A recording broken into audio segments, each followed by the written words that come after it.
the same. We share the love.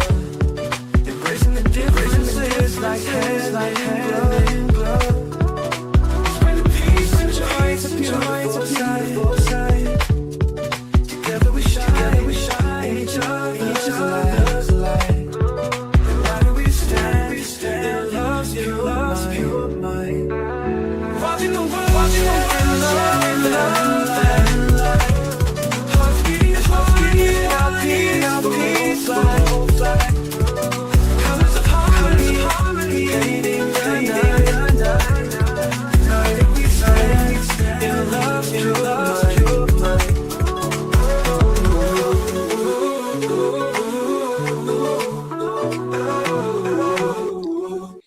It's so beautiful that we had 25 people here before the show even started. We're so thankful for one of our key reporters by the name of Eric for reporting on what's happening with this ICE-involved shooting. Every day there's something new. What are we going to do, folks? How are we going to navigate? Living in the United States has become similar to a war zone. Every time you go in public, you have to stay alert. You cannot have your heads buried into your cell phone. Thank you guys for tuning in. Hit the like button, share, and subscribe. We have so much to cover over the next hour or two, so buckle in as we cover the various stories. Let's see what's happening in regards to this ICE-involved shooting. Would you believe they put a man on the moon? Thank you.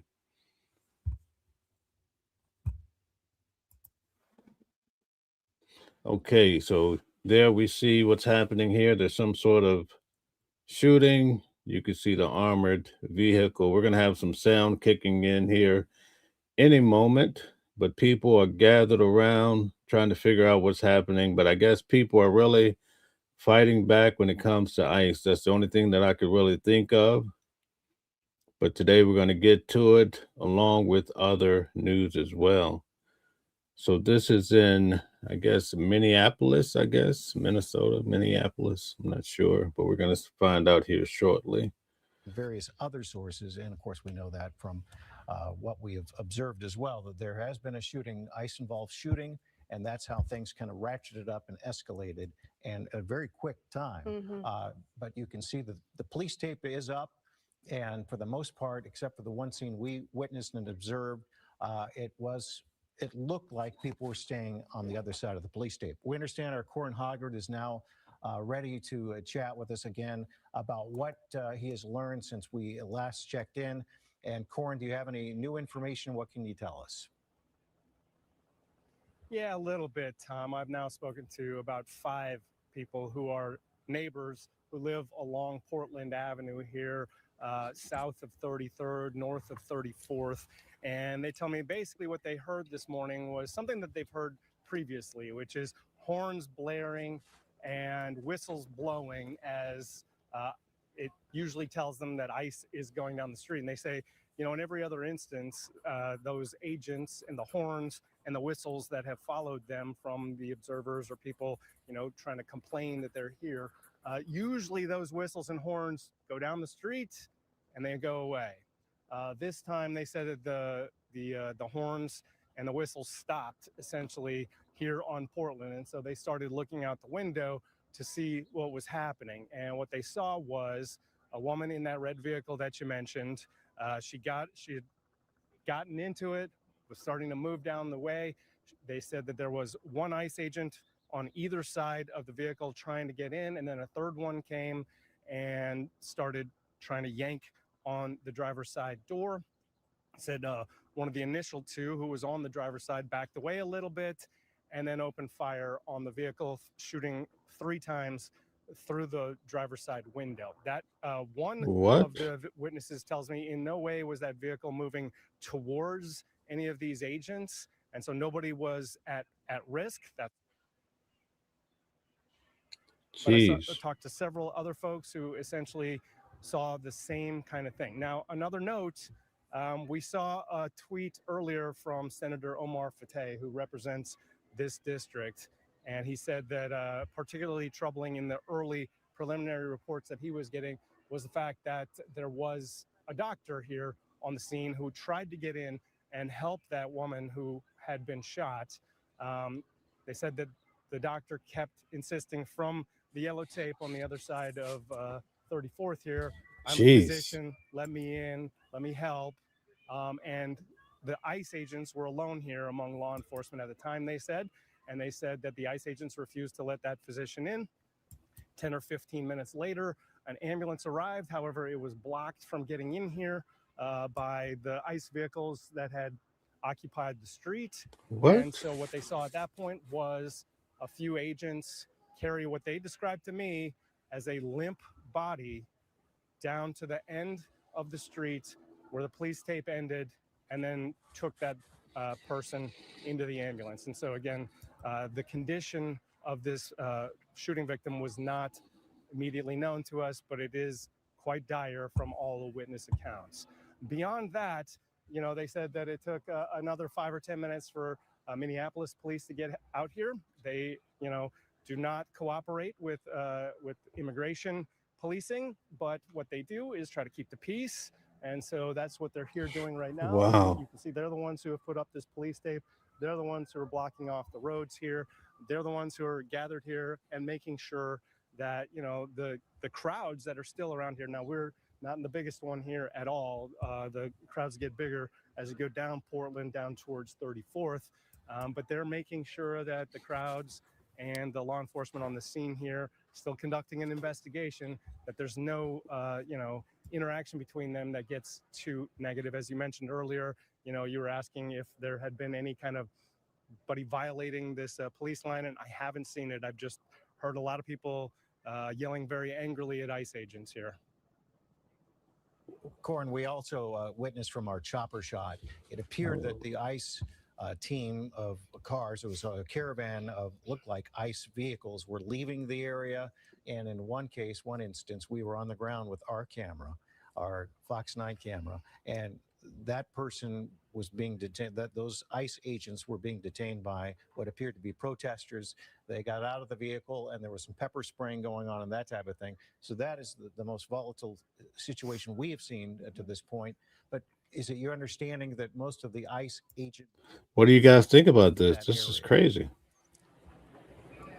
Yeah, I couldn't tell you most, but I can definitely say as I walked up, I saw several ICE agents leaving the premises, leaving with their vehicles and all. There are clearly still some ICE vehicles that are still parked out here on Portland Avenue, closer to 34th. There are still some out here. I don't know if, you could say that most of them... It looks like that's blood in the street that they're blocking off. Looking off to the side here now because I'm seeing a line of flashing lights starting to approach. But I think that that's probably Minneapolis police. Right. I heard earlier that, Chief O'Hara was out here on the scene. We have not gotten an update. In fact, some officers just told me they're still working on... So apparently ICE has shot a lady that was trying to leave, and apparently shot at 3 times. Not sure how many times she was struck. And when a doctor that just happened to be on scene tried to help her, ICE would not let him assist. It's other police agencies here. Yeah, so Corin, we do... Transit's on the scene now. Okay. Yeah. We do know, obviously, we have seen the police chief. You in can our, see the in our blood here, I pictures guess. And different, it looks like he still is there on the scene. We do know Hennepin County is there, to your point, multiple agencies here. While I have got you here, I just wanted to share this statement we just got from Hennepin County Attorney Mary Moriarty. Releasing this, we are aware... This is live right now, guys. Portland, we have been in contact with law enforcement leaders, the Attorney General, the Governor's office.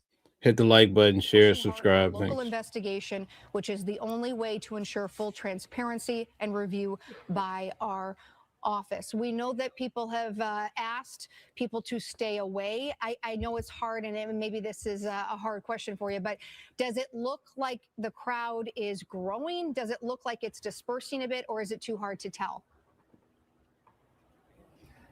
Kelly, as I arrived, I could see other people arriving at the same time. Mm-hmm. However, the crowd, up here at 33rd, the crowd stayed relatively small, I have to say. So down on 34th, it was bigger, and just, kind of glancing down there right now, it doesn't look any bigger than it was earlier, but, I don't see 34th east and west of Portland here very well, and that's maybe where, that's where some of the ICE agents were leaving and a crowd was gathering over there as I arrived, and I haven't been able to. The way they describe it, she did not make it with her body being limp, but we don't know exactly yet, but we will keep following. At 33rd and the police line, but it's not growing louder, that's for sure. Guys, thank Eric for reporting on this while we were covering the press conference from the White House. I think that the level of the anger seems to have kind of subsided here among the folks who have gathered, whether they are neighbors who live in this area or folks who are gathered here as observers, or city council members who are out here. Okay, Rory says America voted for a PDF president. Okay, AI Smart City says no ambulance out there. What? How sad. This is crazy. This is America, people. This is happening in our country. About happening during the surge. I haven't seen the mayor, but I've seen pretty much the entire city council here. Right, and we are just seeing a tweet from Senator Klobuchar talking about the fact that her team is now trying to learn more information about this ICE-related shooting as well. Corin, and the people you have had the chance to speak with, aside from the first individual, the first witness who said he saw what happened, any of those folks have any kind of video, anything that that would help us tell the story a little bit more accurately? Yeah, I did talk to a few of them and saw one video that it would hopefully get shared with me soon. But his video just showed the folks, the physician who was outside of this line, who was asking to be let in. The incident itself, I believe. Stella or Eric, could you guys send me any video that you could perhaps find on TikTok or Instagram? I'll put it out there. If you could just shoot it to my phone. Thank you. At the ICE, movement down Portland. Oh, there's the chief of police right here. But unless you were already recording, it sounded like, you would have had to get that, it happened too fast to pull up your phone and start recording the actual incident. So again, it sounds like. So there may not be any footage available. See this, we're either going to see it from observers who were already recording, or if ICE agents were actually wearing and using body-worn cameras, because that's, again, something that's in question. They did tell a judge that they, in Chicago, were using body-worn camera, but then told press members that there was no video. And so a little bit of a tug of war there on whether or not they're actually recording themselves and their activities here. And Corin, I know you've had a chance to talk to a lot of people. Obviously, we're waiting for official confirmation. What we're hearing at this point, other than this would be trouble if there's no ICE footage, body cam footage. You mentioned the neighborhood. You're there, ground level. Is this strictly homes? Are there any businesses around, or does this look like just strictly residential? Portland here, haven't seen a single business. It's all residential here, east and west of here. I know that we're not that far from 35W here, but not a whole lot of businesses in the immediate presence here on Portland. Imagine if she had small kids or kids in general, and they have to come home to all this commotion and find out it's their mother. That's insane to me.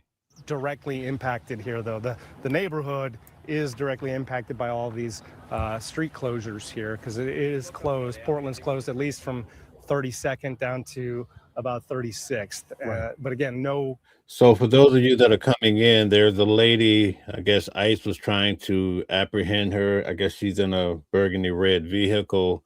She was trying to drive away, but there was no ICE officers in front of her vehicle, and they unloaded 3 bullets into her car. Turns out, obviously, she was struck. A doctor was there on scene somehow, maybe from the neighborhood. ICE would not let him aid her. And then by the time the ambulance came, I guess there was too many cars in the way, so the officers took her limp body to the ambulance. So with the person who was shot. I don't know, folks, what's going on. After that. And again, Corin, if you don't mind, obviously, just kind of catching up folks who are just joining us now, we do want to clarify, anything we can confirm right now is just that it's an ICE-related shooting. But you have had Okay, so we have an update from Dominic. Says it's been reported crowds surrounded a lawful activity and attempted to run over the agents. Okay, so a little bit of more information is coming in. Thank you, Dominic, and hopefully you lock in with our channel. Nice to have your information. Yeah, like I said, I think I've talked to about 5 witnesses. None of them are, contradicting what the others are saying, but each of them had their own perspective on it. What they saw was, one of them saw an observer out here following ICE. They said that she was told by an ICE agent to leave the scene, and then, they went down the road. She did start leaving the scene. Some other ICE agents told her to pull over, and that's what they saw. One agent on either side. In fact, it sounds like we actually have some of that interview that I did. So let's go ahead and listen there to Aiden, who was a neighbor here. Well, I have a 1 month at home, so I was just getting up. He'd woken me up, and was getting dressed when I heard all of the horns and the whistles. And I'd heard horns pass through before as people follow ICE vehicles through the city, but they stayed. They kept going, and so I figured whatever was happening right outside. So I started watching through the window. There was a red Honda Pilot, maroon, but there were 2 people in fatigues, ICE agents, presumably. One was by the passenger side of the vehicle, one was by the driver's side of the vehicle. There was a handful of black and white SUVs, license plates on some of them, front license plates removed, parked sort of kittywampus in the street. And I watched as a third person in full camo come and pull several times on the door handle, at which point the red vehicle reversed a few feet and started driving around, and the person who was by the driver's side originally, not the man who pulled on the door, but who was originally there, shot through the driver's side window 3 times, and the car drove down the street a little bit more and then swerved into a car and then ultimately a telephone pole. Okay. I think that's really all, because I'm not trying to get you to comment on that. You just saw this. Did you see an ambulance come? Did you? An ambulance came a few minutes later. There was some delay getting the ambulance to the vehicle because of the number of ICE vehicles in the street, and sort of they slowly moved their SUVs and trucks out of the way. Somebody wearing a camo and a vest that just said police, I think they're ICE, but no identification. Grabbed an orange sort of OtterBox style case and ran up to the vehicle, and they pulled the person out and onto the boulevard before the ambulance got there. When you saw it happen, was that vehicle still moving? Man. Was it at all going towards an agent at that point? Or? I mean, so the agents had been on either side, so they just backed up a few feet and then drove forward again. Somebody else said that the vehicle had been stuck in the snow a little bit. So they weren't driving at a person with any intention of hitting them. They were driving between. Wow. Right. And Corin, we just heard the interview you had with the person, Aiden, who was there on the scene. The other people had echoed what he had to say, by and large, independently of that person. So it looks like she was driving this maroon Pilot that's here. They're searching through. Okay. Sorry if you guys are talking. Yeah, we can hear you. No, Yep, I we can't hear. just listened to the witness account of what he says he heard. obviously starting with the noise of the horns and the whistles. And if you're wondering what does he mean by that, kind of alluding to the fact because there has been this ICE presence, some of the observers and neighbors have essentially tried to make an alert that ICE is in town, is in the neighborhood, and that was kind of the trigger to tell people agents are in the neighborhood. Right. And Corin, we heard his account, and I'm just wondering, is his account similar to the other folks you heard from, who are not maybe part of hearing what he had to say? Were they independent? By and large, were they pretty much the same statements you heard? Yeah, so I'd say some of the people I've talked to that didn't want to talk on camera told me almost the same as Aiden did there, although, each person's story picks up at a different place. So Aiden did not see that person acting as an observer and being told to leave. Somebody else who lived down the street a little bit further saw that part of the story. She didn't see the shooting happen.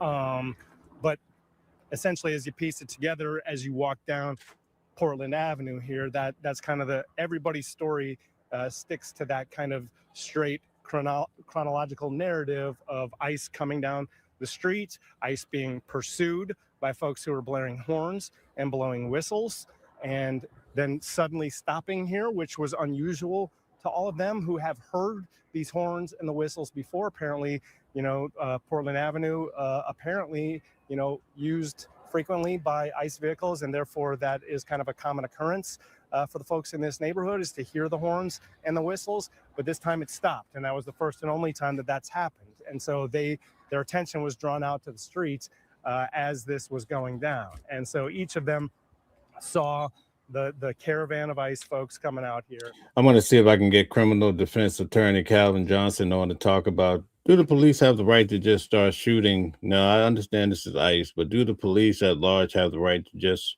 start shooting into your vehicle?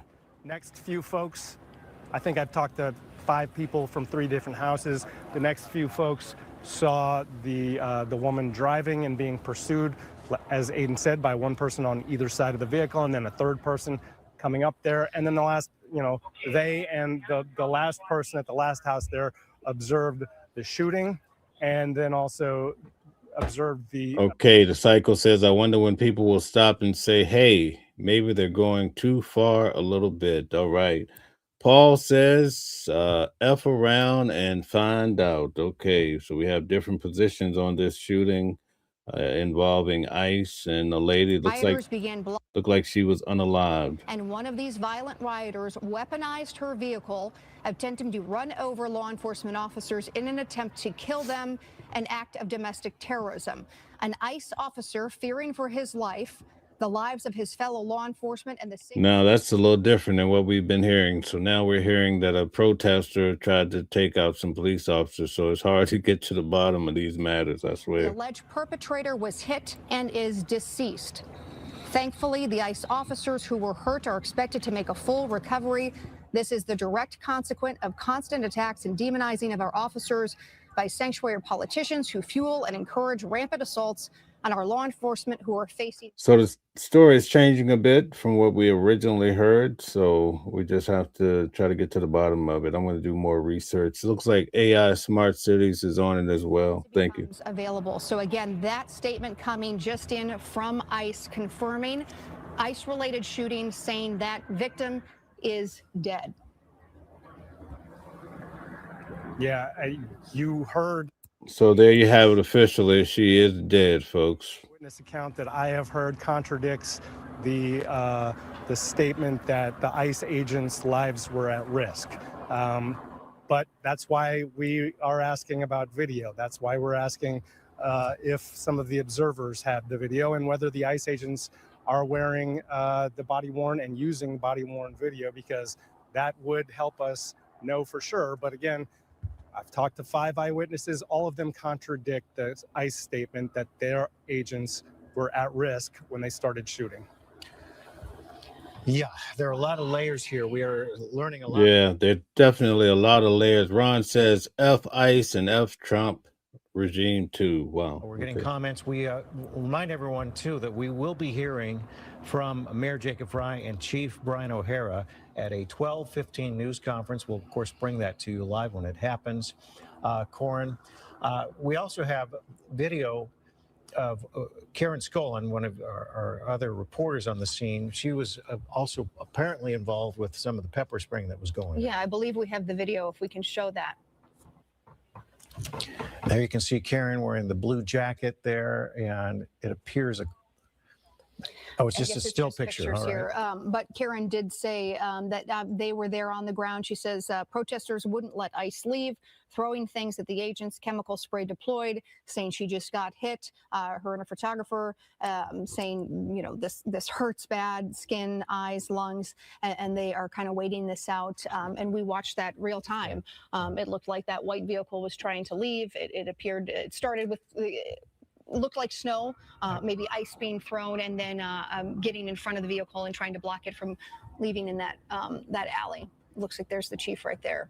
Right. And we don't know if that, we're showing video, of course, in some cases. This does appear to be a live picture. Is that right? This is a live picture we're looking at right now. That is a live picture. So, yeah, everything you're seeing right now is live. So we know that the Minneapolis Police and the Hennepin County Sheriff's Office were also responding because of the incident involving ICE agents where a person was shot. And now we can confirm through ICE that that person is deceased. Corin, if we still have you here, I know you've been covering, obviously, this over the last couple of days and last couple of weeks as politicians and city officials have been talking about knowing this was probably coming our way and the presence of ICE. And nearly every politician has talked about, even the police chief talking about, this was their worst fear, that things were going to escalate. From, you know, the governor's office all the way down to city council members. And I know you've talked to many of them, and this is what they were fearing potentially would happen. Not necessarily this exact situation, but just that things would escalate so much. Okay, Paul says, what is it about illegal? Don't you understand, Democrats? Okay, he's pushing back on Democrats. Focus on this as the worst case scenario, whether it was, you know, an observer or an innocent bystander, a completely innocent bystander, or an ICE agent being the one killed, that this is what the net result could be of an ICE surge where, you know, everywhere. Mr. Metz says, no doubt about it, the left is going to continue to encourage more and more violence. They want to kill their proud American neighbors so they can force migrants however they see fit. Long live the kings. Everywhere they go, you know, there are folks who support them and there are folks who don't. And the folks who don't, a lot of them have trained to be constitutional observers so that they are not. Okay, Jasper says, bunch of unqualified, trigger-happy, white trash. Okay.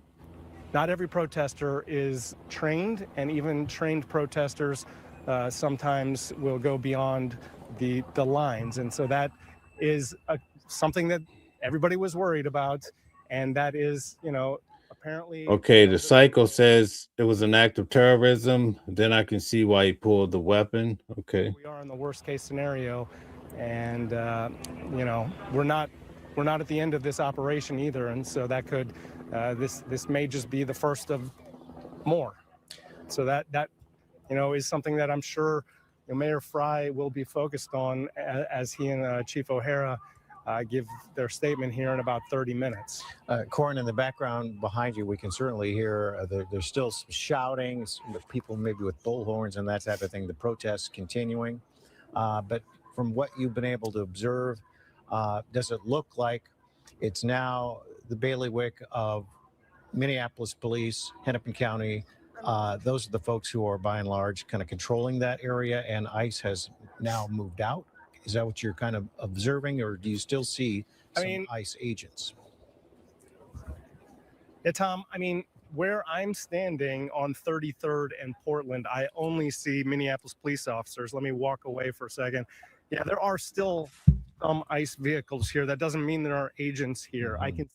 Guys, we're here for news at noon. We're going to put that off until later in the day. We're going to keep covering this. It's a hot topic right now. We want to see What's going on? As Marvin Gaye would say, what's going on? Corn's But the microphone. crime scene, Yeah. possibly.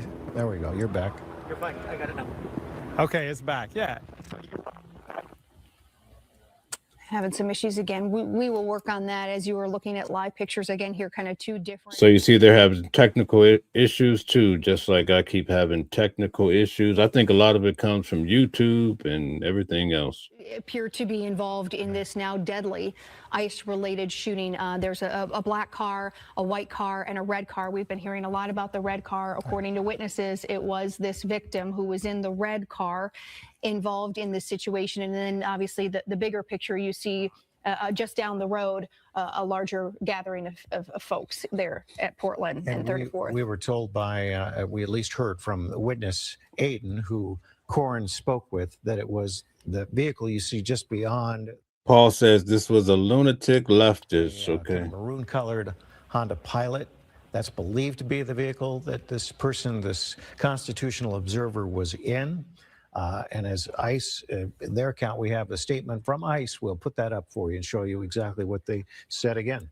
So this just coming in, and this is our first official confirmation that this is indeed deadly. So this statement coming to us from ICE, saying today ICE officers in Minneapolis were conducting targeted operations when rioters began blocking ICE officers, and one of those violent rioters weaponized her vehicle, attempting to run over our law enforcement officers in an attempt to kill them, an act of domestic terrorism. An ICE officer, fearing for his life and the lives of his fellow law enforcement and the safety of the public, fired defensive shots.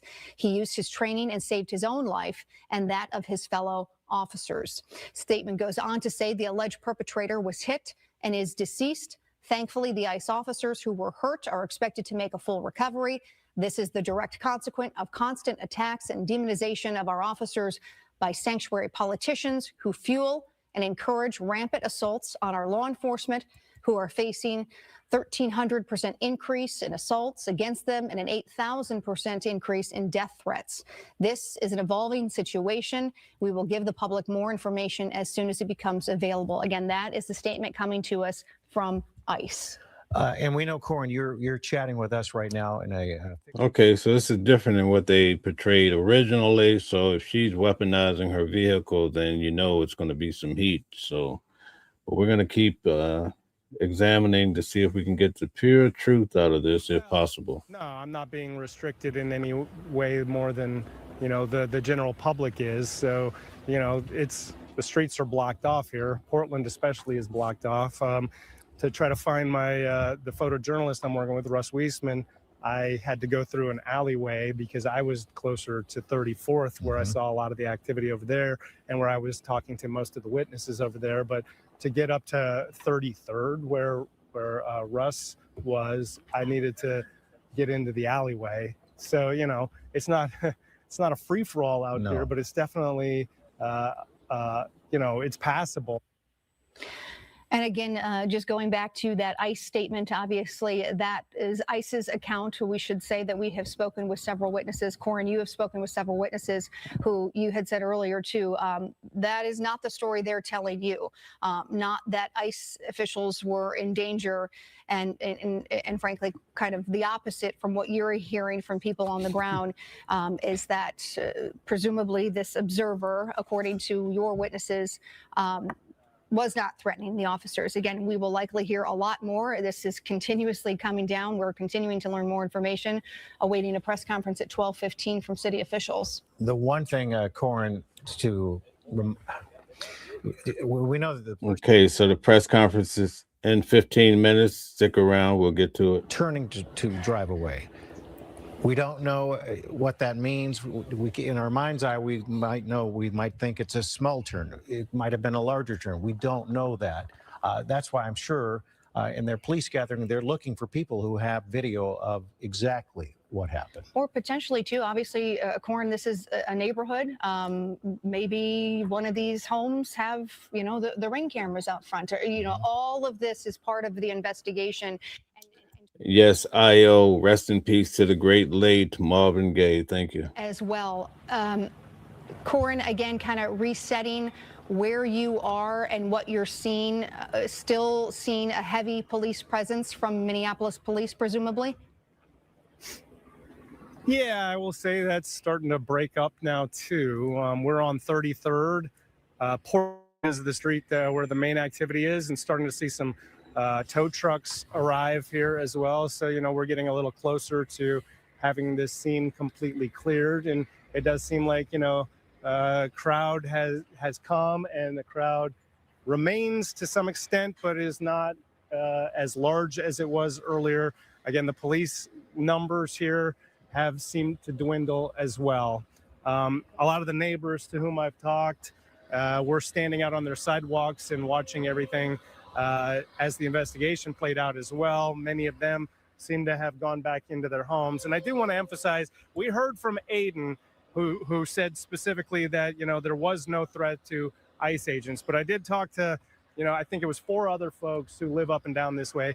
One of them did say something that kind of seems to at least somewhat match the description that ICE gave of this scenario here to some extent. He said that the agents were never at risk, but he did say that one of the agents tried to slide to the front of the car, and that is when the person who was still on the side opened fire as the third agent kind of slid to the front of the car. And so that could be, in his mind, he said that could have been perceived as a threat, although in his mind, there was no threat. In fact, he told me he thought the agent was trying to create a threat to create the opportunity for this. I cannot, obviously say that that's something that really happened, but that was his perception of the event that he witnessed. Again, and this is why it's so important, obviously, as officers. Put a 1 in the chat if you're happy with what ICE is doing. Put a 2 if you're not so happy, and put a 3 if you just don't care. Tell us what you think. Vehicles, you can see, we've seen, collector evidence markers, trying to piece together what happened and what transpired there this morning in this residential area. I'm 100% with PK. Says we are a nation. Yes, both sides need to wake up. Exactly. And some of the evidence markers on the ground there near that area, where we were told, at least I think by a couple of your witnesses, that there were at least 3 shots, they believe, fired into that vehicle, killing the woman who was behind the wheel. Yeah, that's what they heard, was 3 gunshots fired. And so, yeah, if you're seeing 3 guys, in all the cloudiness, we have Dream Colored giving us some great kindness here and reasonable explanation. She said, "This is awful. I'm always praying for my ICE brothers and sisters. Rest in peace to the protester, and prayers for the family and friends. God, please surround them all with protecting angels." Thank you so much. I hope you stick around with this, Dream Colored. Nice to have you. What will happen now in the minutes, hours, days to come, as this is really just the start of this investigation. If we can quickly just pull up the map again, just to give people an idea of where this is. This is East 34th Street and Portland Avenue in Minneapolis. Again, talking about how this is very much a residential area, and you can see that in the pictures. It's home after home after home. There it is on the map, off of 35W, Powderhorn Park, not too far from that. And neighbors said that they, heard this all happen this morning, kind of alerted with these horns and whistles of what has been now basically a caravan following ICE agents, alerting neighbors that potentially they're in the neighborhood. And Corin, in your interview with the young man, new father, sounds like, Aiden, he seemed very matter-of-fact in his account of what happened. What was the tone? What was the temperament of the other folks who you spoke with? Were they just recounting what they saw, or were they offering up any of their own ideology as they were telling you? Oh, I could hear ideology there. I try to remove ideology from my descriptions as much as possible, but they definitely were upset. One of them was in tears. He had seen the woman. He said she had been hit in the face. And he was very upset because he was also one of those who saw the physician trying to get in to help, and he thought that, every second counted in that situation, and that without them allowing the physician in, It doesn't look good not allowing the physician in. Darla says Minneapolis has gotten just what they voted for. Hopefully, ICE can and will fix this. All right. Absolutely, though, the one who told me that he saw an ICE agent kind of going around to the front of the car as this right as this all went down. And so he's the one eyewitness statement that I've gotten that kind of sort of matches the description that ICE has recently given us. Corin, again, obviously this is witness account, but if you could, if someone's just now tuning in and wondering, what is he talking about with a physician? You heard from some folks that potentially a physician was there and looking to render aid to this victim. That's right. They said that a doctor had walked up to the police line over there at 34th and Portland, knew that there had been an issue here and was trying to get in to render aid. But it was the only law enforcement who were here at the time were ICE, they said. And those agents would not allow the physician in. The physician was pretty adamant, repeating, "I'm a physician. I'm here to help. Please let me help." But they refused to let him in. And so that woman, you heard Aiden kind of describe like an orange, like a briefcase, essentially. So he said, okay, one of our key administrators, Stella, said this. This came out of Twitter. We're just going to breeze through it. A witness on Wednesday's shooting in South Minneapolis told NPR News that she saw a federal agent shoot a woman several times. Emily Heller lives near 33rd in Portland and said she woke up to a commotion outside her home. She said she saw a car blocking traffic on Portland Avenue that appeared to be part of a protest against federal law enforcement operations. Okay, a part of the protest, right? Heller said she heard ICE agents telling the driver, a woman, to get out of here. So they're trying to get her away. She was trying to turn around, and the ICE agent was in front of her car, and he pulled out a gun and put it right in, like his midriff was on her bumper, and he reached across the hood of the car and shot her in the face like 3 to 4 times, Heller said.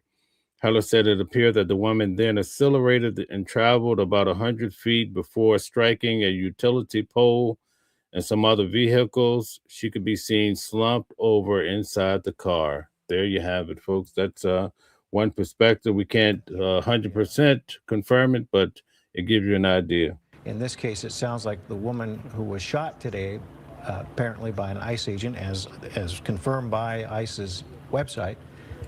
Do we know how many constitutional observers might be available to those folks who are trying to keep tabs on what's going on with the ICE operation? Yeah, that's a good question. And I know that they have, they're literally in town right now training people to be constitutional observers. I don't know the number of folks who have been trained. I don't know the number of folks who have not been trained and want to be observers. I can tell you, out here, I haven't seen more than, probably several dozen folks who are, gathered around the lines here.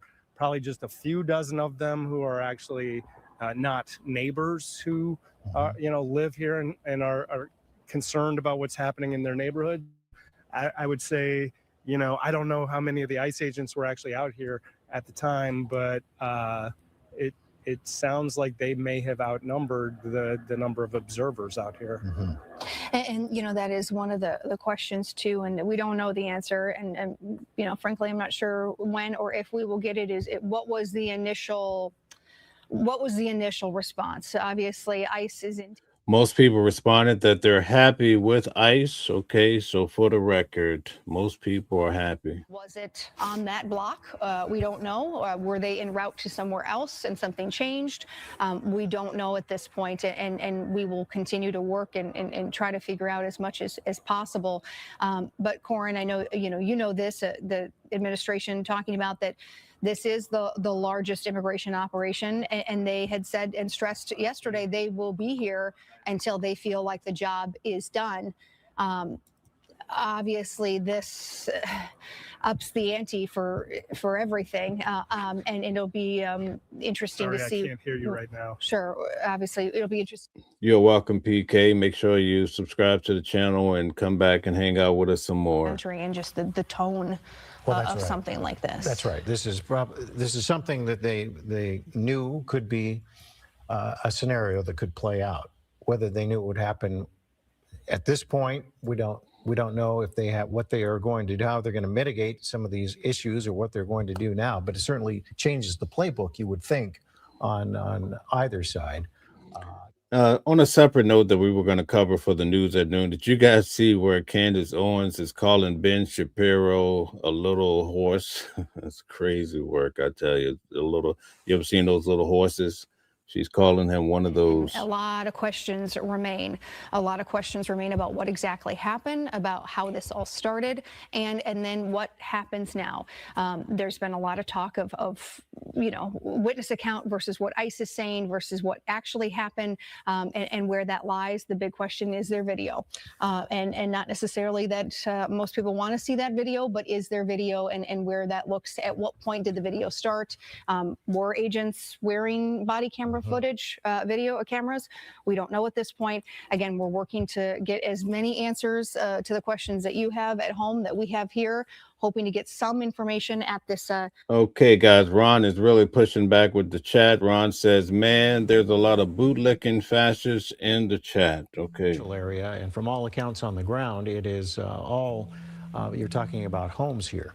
So there's a good chance in that area, somebody, if not a lot of people, have their Ring doorbell cameras, or a doorbell camera that has a camera on it. Doesn't have to necessarily be that brand, but that may have captured what has happened in this area as this shooting went down. Now, how far back are we now? Almost 2. So I was out at the Maduro trial the other day, the arraignment, and there's a lot of footage on the channel, but there was Antifa there. So Paul, tell us, what do you mean when you say Trantifa? What is Trantifa? I'm often in the streets covering these stories. I run into Antifa all the time. So I just want to know, in fact, some of them are actually follow the channel because I'm pretty prominent here in New York as far as covering the trials, but I want to know, what does that mean? 34th in Portland, in Minneapolis, that lower, the smaller box in the upper corner is the car, presumably the car involved here. Pretty confident in saying that is the vehicle that the woman, the victim, was driving. A lot of focus on that, and then the bigger picture here is kind of what it looks like in the neighborhood a little bit just down the street here. And again, Corin saying it looks like potentially police presence decreasing just a little bit, and I would say just even to the naked eye, it looks like the crowd has gone down. Dispersed a fair amount. Yes. From the time we've been on the air, you can tell that things have, there's just not much else going on right now, and Corin wasn't sure if some of the ICE vehicles were still there. We did observe what appeared to be a smaller caravan of ICE vehicles leaving the area. One of those vehicles. Scraggly says, ICE just out here murdering like it's the purge. All right. One of our reporters, and it appeared that there were some protesters trying to detain that ICE vehicle from leaving, using their bodies as shields, trying to stop the vehicle from driving off by getting in front of the vehicle. That's when it appeared ICE agents got out of the vehicle and then used some chemical irritants to disperse the crowd. You saw a number of people, in fact, our own photographer and our own reporter, having some of the repercussions from some of the irritants that were sprayed. Sure, and again, we received that statement from ICE, and they said they too will update us as they learn more and gather more information. We are also awaiting this press conference set to take place in. Guys, we love the healthy debate, but please, no threats of violence. We would really appreciate that. Let's try to have a meeting of the minds without taking it to the streets. No bullets, folks. No word if the governor will be there. Again, we will wait and see who is there, but obviously they are gathering as much as they can, trying to not only figure out the investigation, but also obviously maybe calm the potential, the temperature a little bit here in the city. J-Rad says, I'm watching the local reporting, and it's so ingenuous that they're calling people who are obstructing justice protesters. Colin posting from Fox 9, one of our reporters here, about 39 minutes ago, saying that protesters wouldn't let ICE leave, throwing things at ICE agents. Chemical spray was then deployed, got hit just being nearby. That stuff hurts bad, skin, eyes, lungs, and says waiting it out. And then we do have the video of when that, it appears the pepper spray or the chemical irritant was deployed, and you can see people reacting obviously to that. But that's a firsthand account from one of our reporters on the scene, Karen Skolin. Yeah, there's a picture of Karen's there in the blue coat, and we kind of watched that live real time here again 45 minutes or so ago, and it did appear that the ICE vehicle was able to get out after this all kind of happened. That was an intense couple of moments. It has calmed down significantly, and it appeared that it just was in that one little area. It was an alleyway where an officer was trying to get out of the scene, it appears, and protesters there on the scene were blocking them. We haven't seen anything since that moment. And in this case, we know that Minneapolis police had said that they would not be a part of any of the ICE operations, which they were not at the time. But they did respond after the shooting happened, obviously their jurisdiction, to find out and to certainly investigate what happened at the scene. Hence, you can see all of the yellow police tape. That is the tape that was put up by the Minneapolis Police Department, and now they're the ones who are. Okay, guys, we're going to move on and cover some other subject matter, but we will be coming back. We'll keep our eyes on this matter, definitely. Well, let's move on. We're going to take a look at what's happening in regards to, as you know, I mentioned previously, I was in court for Maduro's arraignment. I was actually sitting right behind him. When he walked into the courtroom, he actually looked at some of us sitting and said, Happy New Year. In court, he kept expressing himself that he was kidnapped, he was the president of Venezuela, and that he was some sort of prisoner of war, and that they took him from his home on Saturday while he was in the comfort. Some rumors are floating that his wife was actually in bed, and what I saw in court is that her face was heavily bruised. Also, the attorneys for the couple basically asked the judge for medical, for them to be able to go out and seek medical help because they want to examine her ribs. So somehow or another, she was roughed up pretty badly. Now, whether she fell, I don't know.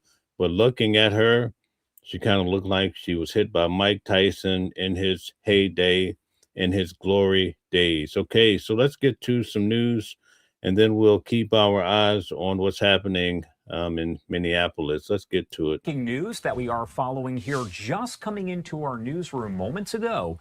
The U.S. attempting to seize a Venezuela-linked oil tanker after a more than 2-week-long pursuit across the Atlantic. That information coming from Reuters as they spoke with various U.S. officials. So the U.S. is still at it. I find it hard to believe that this, because I've been covering this every week, right? First is the drugs, the drug boats, right?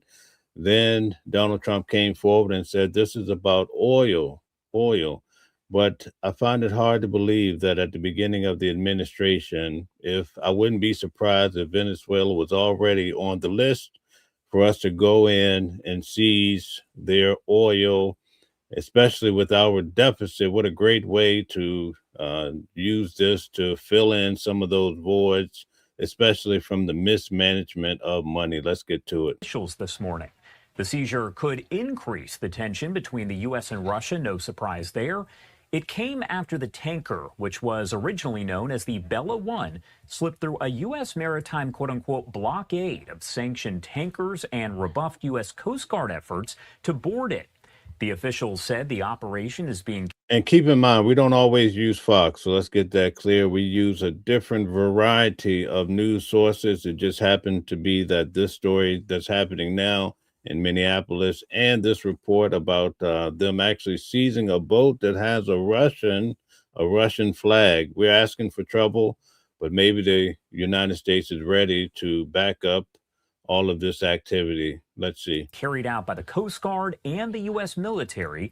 They added that Russian military vessels were in the general vicinity when the operation took place, and that includes a Russian submarine. The tanker, now registered under a Russian flag, is the latest tanker targeted by the U.S. Coast Guard since.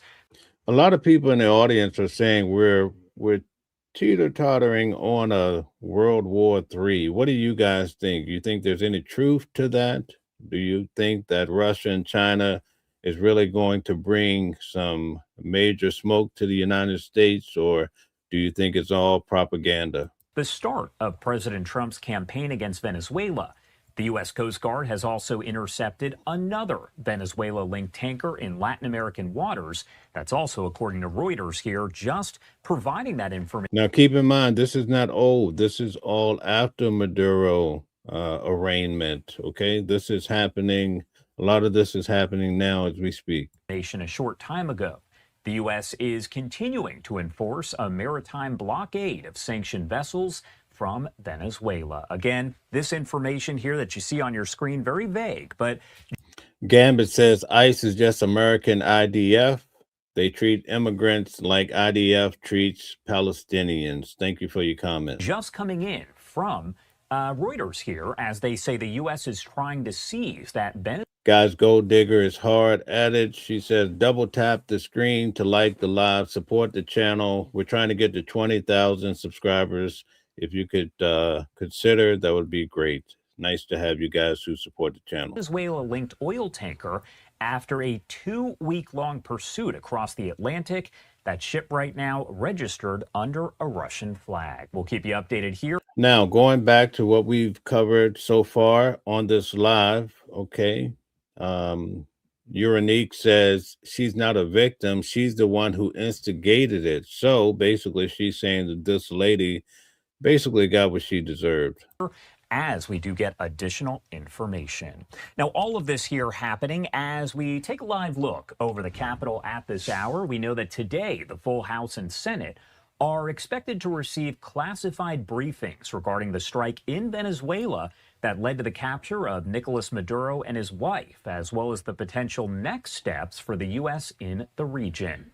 This follows a similar closed-door meeting earlier this week for a smaller group of lawmakers.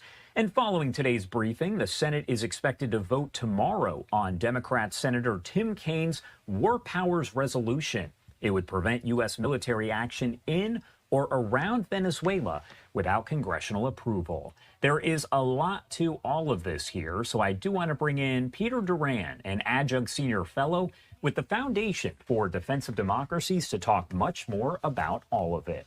Thank you so much for taking the time to be here with us today. Thanks for having me, Josh.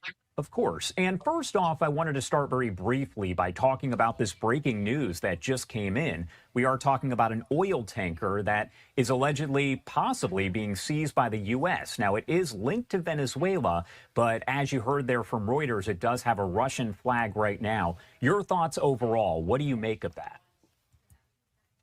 Well, it's pretty simple. Out on the open water, you can try and run, but you can't hide from the United States military, Josh. This oil tanker has all the characteristics of what we would call your classic embargo runner. It is running oil out of Venezuela. Think about this, Josh. It left Venezuela 2 weeks ago. That seems like a different world from where we are right now. President Maduro was still calling himself the president of Venezuela, and now he's in a jail in New York City. So the United States. Yes, indeed. He's in a jail. In fact, I saw him in court, but also when they were leaving, you should have seen how they hauled them out of the courthouse. They had armored vehicles with helicopters. They even had sharpshooters on the rooftop. So this is quite the operation for them to, and I imagine that this will go on for probably a year or two before you get a verdict in regards to Maduro and his wife, guilty or not guilty. States has said we will enforce our sanctions on Venezuela, and if the crew on that ship is trying to play games by re-registering. Brady says, was he the president of Venezuela? In court, he stood up and he said that he was the president of Venezuela and that he had been kidnapped, and also that because he's incarcerated in New York, that the Venezuelan people do not have a president. These are the words out of his mouth. Now, we know that the United States and Donald Trump has said quite different and saying that he had an illegitimate presidency. So there you have it. It's the tanker's ownership or flying a different flag. That's a classic shadow tanker maneuver, and it won't work with the United States. Can you kind of break down? Right now, the United States is welding strength and might as they take on Venezuela, even though they were heavily connected to China and Russia, right? The United States went in. Either way, they're showing solid strength. A lot of people are not happy with it. But I would imagine that if it came down to having to deal with Russia and China, you would choose to deal with the United States at the end of the day. When you talk about oil as a whole, there's been a lot of discussion about that since the capture there of Nicolas Maduro and his wife. Explain to me overall the significance of oil there for Venezuela's economy and basically the whole situation there. Well, Venezuela is your classic oil state. It always has been going all the way back to You never know what the real truth is. Donald Trump said it was about drugs, right? We're trying to use YouTube-friendly words so we don't get kicked off, okay? Then he came forward, he says oil, but at the end of the day, you will never know the real truth of the matter.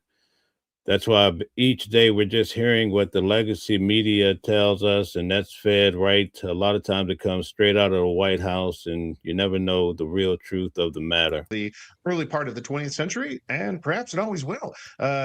Before the last barrel of oil is ever pumped on this planet, Josh, it'll probably be pumped.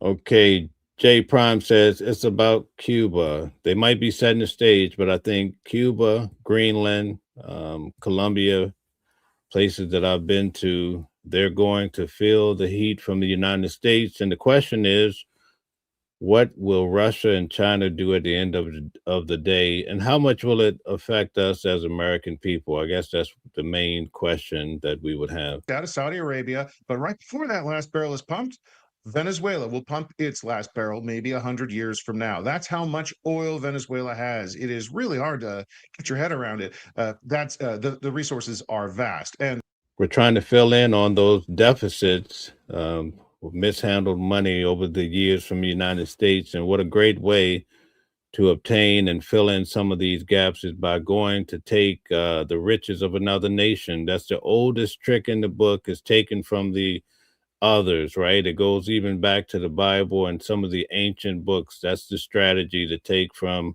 others. President Trump has said that under the Monroe Doctrine and his version of it, America should be for the Americans. The United States always has and always should have an important role in Venezuela's oil economy. But without oil, Venezuela has some gold and some other commodities they can sell. But this is a classic oil state. They've got a lot of it. I think there's going to be a problem when it comes to getting 12 members of the jury to forget about what they're hearing nowadays in the media. I said last night, it's like with the Diddy case, they came out for 9 weeks and they laid out all of these facts and they showed where Diddy was in fraud, coercion. I mean, they really laid it out, and the jury came back and says, no, this guy is not guilty of these major points that are associated with a RICO. And I think when it comes to Maduro's case, they're going to have to prove, number one, that he wasn't the president. His attorneys mentioned in court the other day that they're seeking to establish that he was the president and he had immunity, right? And so the judge says, well, you just have to go through the proper channels to establish that and file your motions, okay? So we'll be on the lookout to see how that develops, and I'll be in court just as I was the other day, bringing you guys back the information in regards to this. But these are the points of contention that we want to try to figure out as we follow this monumental case. The world needs it, and President Trump has said we want to have a major part in that economy.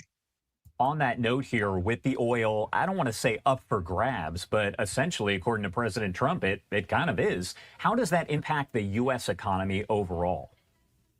Donald Trump says he's going to keep the oil and probably pretty much everything else. It's real simple, right? Here goes the media trying to portray something. But with the little common sense, you know what time it is. The United States is keeping it. Donald Trump said it right, clear, and simple.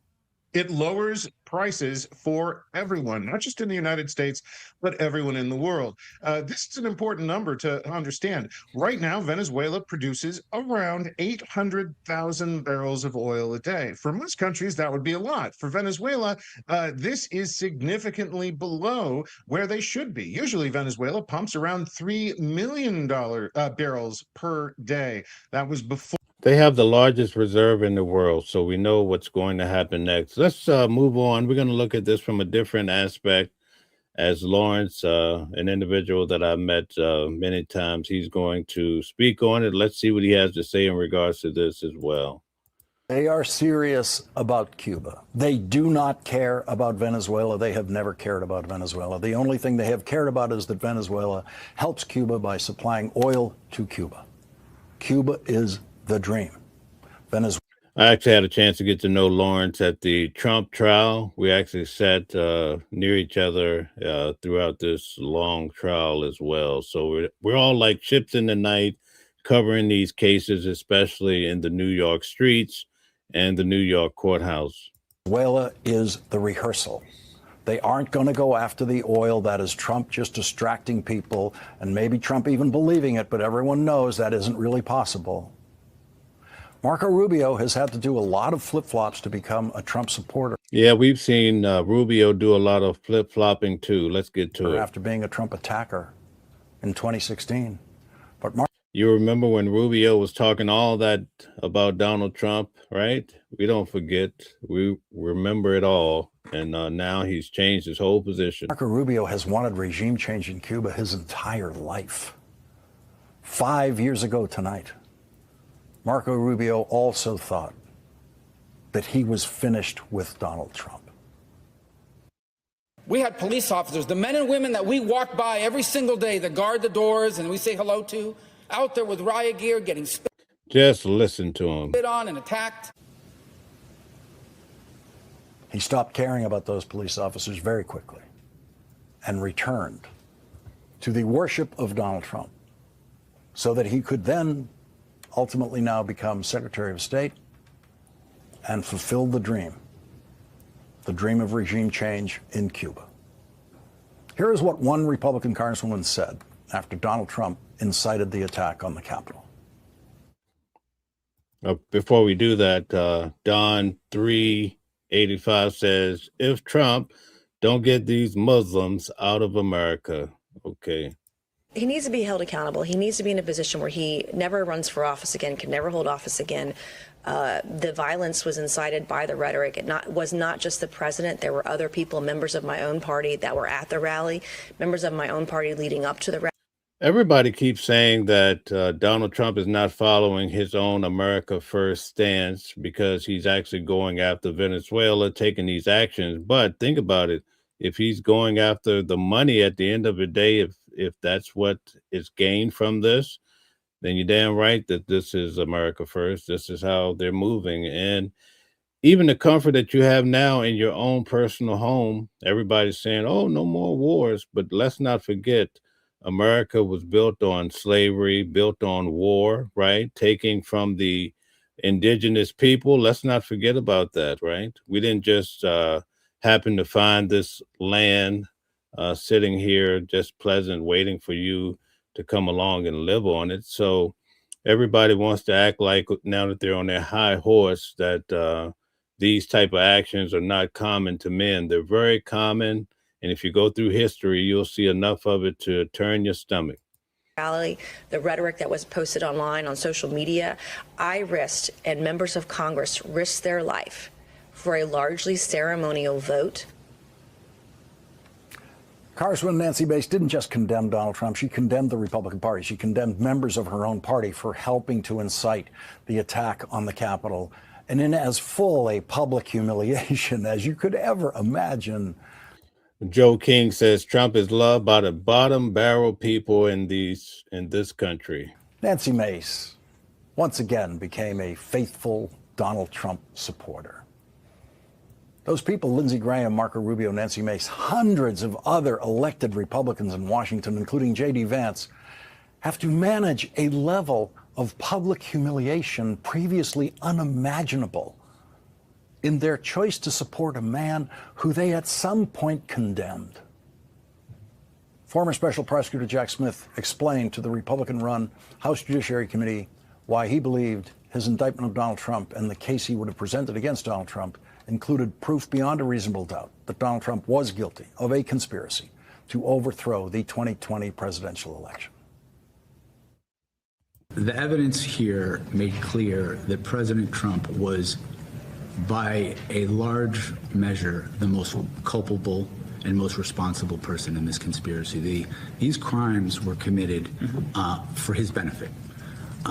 The attack that happened at the Capitol as part of this case does not happen without him. The other co-conspirators were doing this for his benefit. Our view of the evidence was that he caused it and that he exploited it and that it was foreseeable to him. Once the attack on the Capitol happened, he refused to stop it.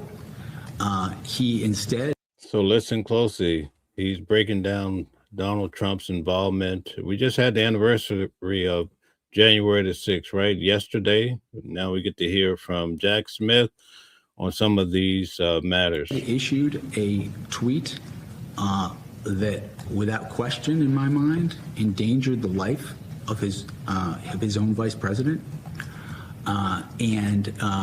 When the violence... Do you guys think that Donald Trump endangered the life of the vice president at the time?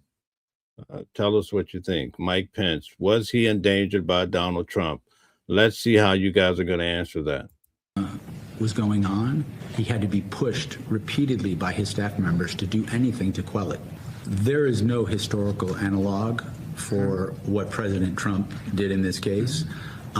As we said in the indictment, he was free to say that he thought he won the election. He was even... Okay, so everybody's saying, yes, he endangered the life of his own vice president. You have to factor that in, whether you like it or not. I'm just telling you. And you might love Trump or you might love Joe Biden, but you have to be able to look at these situations for what they are. The man's life was in danger. They were looking to hang him. Mike Pence is definitely, you don't see him walking around promoting MAGA or Republicans, do you?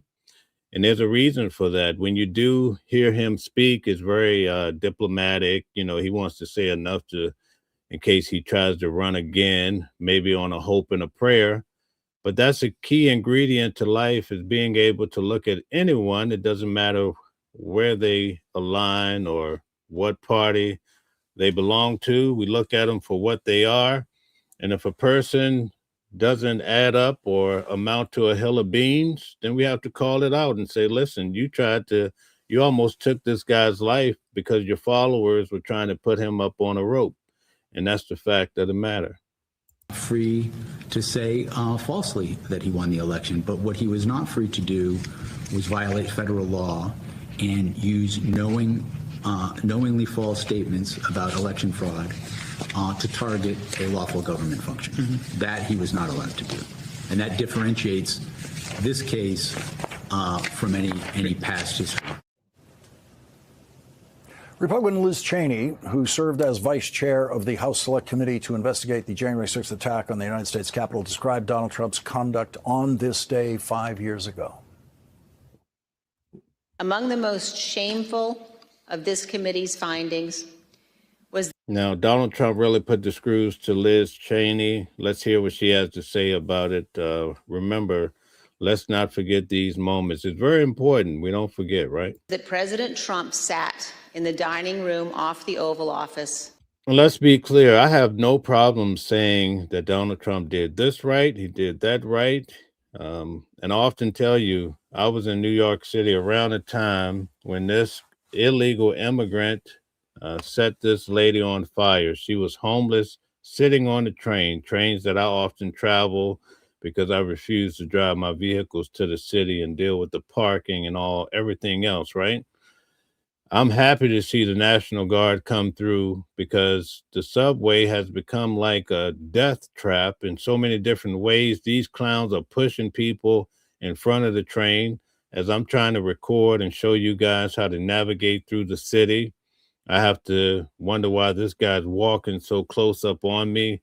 Is he crazy? Is he trying to push me or something? So all of this you have to wonder. Now I'm a manly man, but imagine the women that have to go through these streets out here. You send your daughters or your children to go get something, and they walk into the twilight zone every time they walk through the New York City subway. I'm only speaking on New York. What about Chicago? People out there shooting like they're in some sort of war, right? We have to factor these things in, folks. Watching the violent riot at the Capitol on television. For hours, he would not issue a public statement instructing his supporters to disperse and leave the Capitol, despite urgent pleas from his White House staff and dozens of others to do so. Members of his family, his White House lawyers, virtually all those around him knew that this simple act was critical. For hours, he would not do it. Okay, so Brady says, thing is, we don't hear you saying the stuff that he's doing right. So apparently you probably have just come to this channel for a few moments in time. And you're trying to define a channel based on, number one, your interpretation, right? And this few moments that you've been here. So I'm just asking you to, with intelligence, right? Wait before you speak on something and factor in not just your one visit, but the channel over a lot of time. So you have to do that if you want to be so right about your approach. All right. Thank you. During this time, law enforcement agents were attacked and seriously injured. The Capitol was invaded, the electoral count was halted, and the lives of those in the Capitol were put at risk. In addition to being unlawful, as described in our report, this was an utter moral failure and a clear dereliction of duty. Today, House Democrats held a hearing titled. Okay, very good. We're going to see what Maddow has to say in regards to this matter, too, before we move on to a different subject here. You believe they did this Venezuela thing for the reasons they say they did it? They said it was about fentanyl. That was their initial explanation. Even they now acknowledge, though. And by the way, guys, there's no mention of fentanyl in the actual court documents. When the judge, I was in the courtroom, when the judge went through the 4 charges, the only drug that was mentioned was cocaine, along with the machine guns and destructive weapons. Okay. So as we put all of this together, things are not tight. They're not adding up tightly. Let's keep that in mind. There's a reason for that. And then Donald Trump came forward and said it was about oil, but we also see Russia and China doing deals with Venezuela, who has the largest oil reserve. So when we put the big picture together, it'll help us understand what's happening. That fentanyl doesn't actually come from Venezuela. Then they tweaked that pretext to say, okay, it is about drugs, but it's not fentanyl. Okay, maybe that was wrong. It's about cocaine. Yeah, because if one thinks about crusading against cocaine, one definitely thinks about the Trump family. Am I right? But that was an awkward pretext, too, because even though some cocaine does come through Venezuela, experts say that cocaine is generally bound for Europe, not for the United States. So that's kind of a weird thing for us to be all fired up about them in particular. That pretext was then completely blown up anyway when Trump gave a pardon to the former president of Honduras, who really was convicted of trafficking more than 400 tons of cocaine. Shout out to you, Lori. Lori came to my defense with that, said they must be new here. Thank you very much for expressing that. Okay, not to Europe, but to the United States. If Trump supposedly cares so much about a foreign leader being responsible for trafficking cocaine into the United States, why did Trump pardon a foreign leader literally convicted of smuggling hundreds of tons of cocaine into the United States? Why did he do that? If he cares about this, right? Well, he said at the time that he did it, quote, because if somebody sells drugs in that country, that doesn't mean you arrest the president. That's what he said about pardoning the guy from Honduras. So the idea that Trump needed to arrest the guy in Venezuela for that same alleged crime, he pardoned the president of Honduras for that, but he needed to go invade Venezuela to get the president there for that same thing? Okay, guys, Mama Flips is pushing back on me a little bit. She says, respectfully, I've seen the National Guard on the train stations, and all they do is stand behind the NYPD. I have never seen them engage with anyone, including people with mental health issues. Okay, that's from Mama Flips. In regards to what I was saying about, I like the idea of the National Guard being in the city. All right, thank you. How do you make sense of that? Maybe the only way to make sense of that is to acknowledge rationally that that is maybe not the real motivation at work for what we just did in Venezuela, right? So what is the real motivation at work?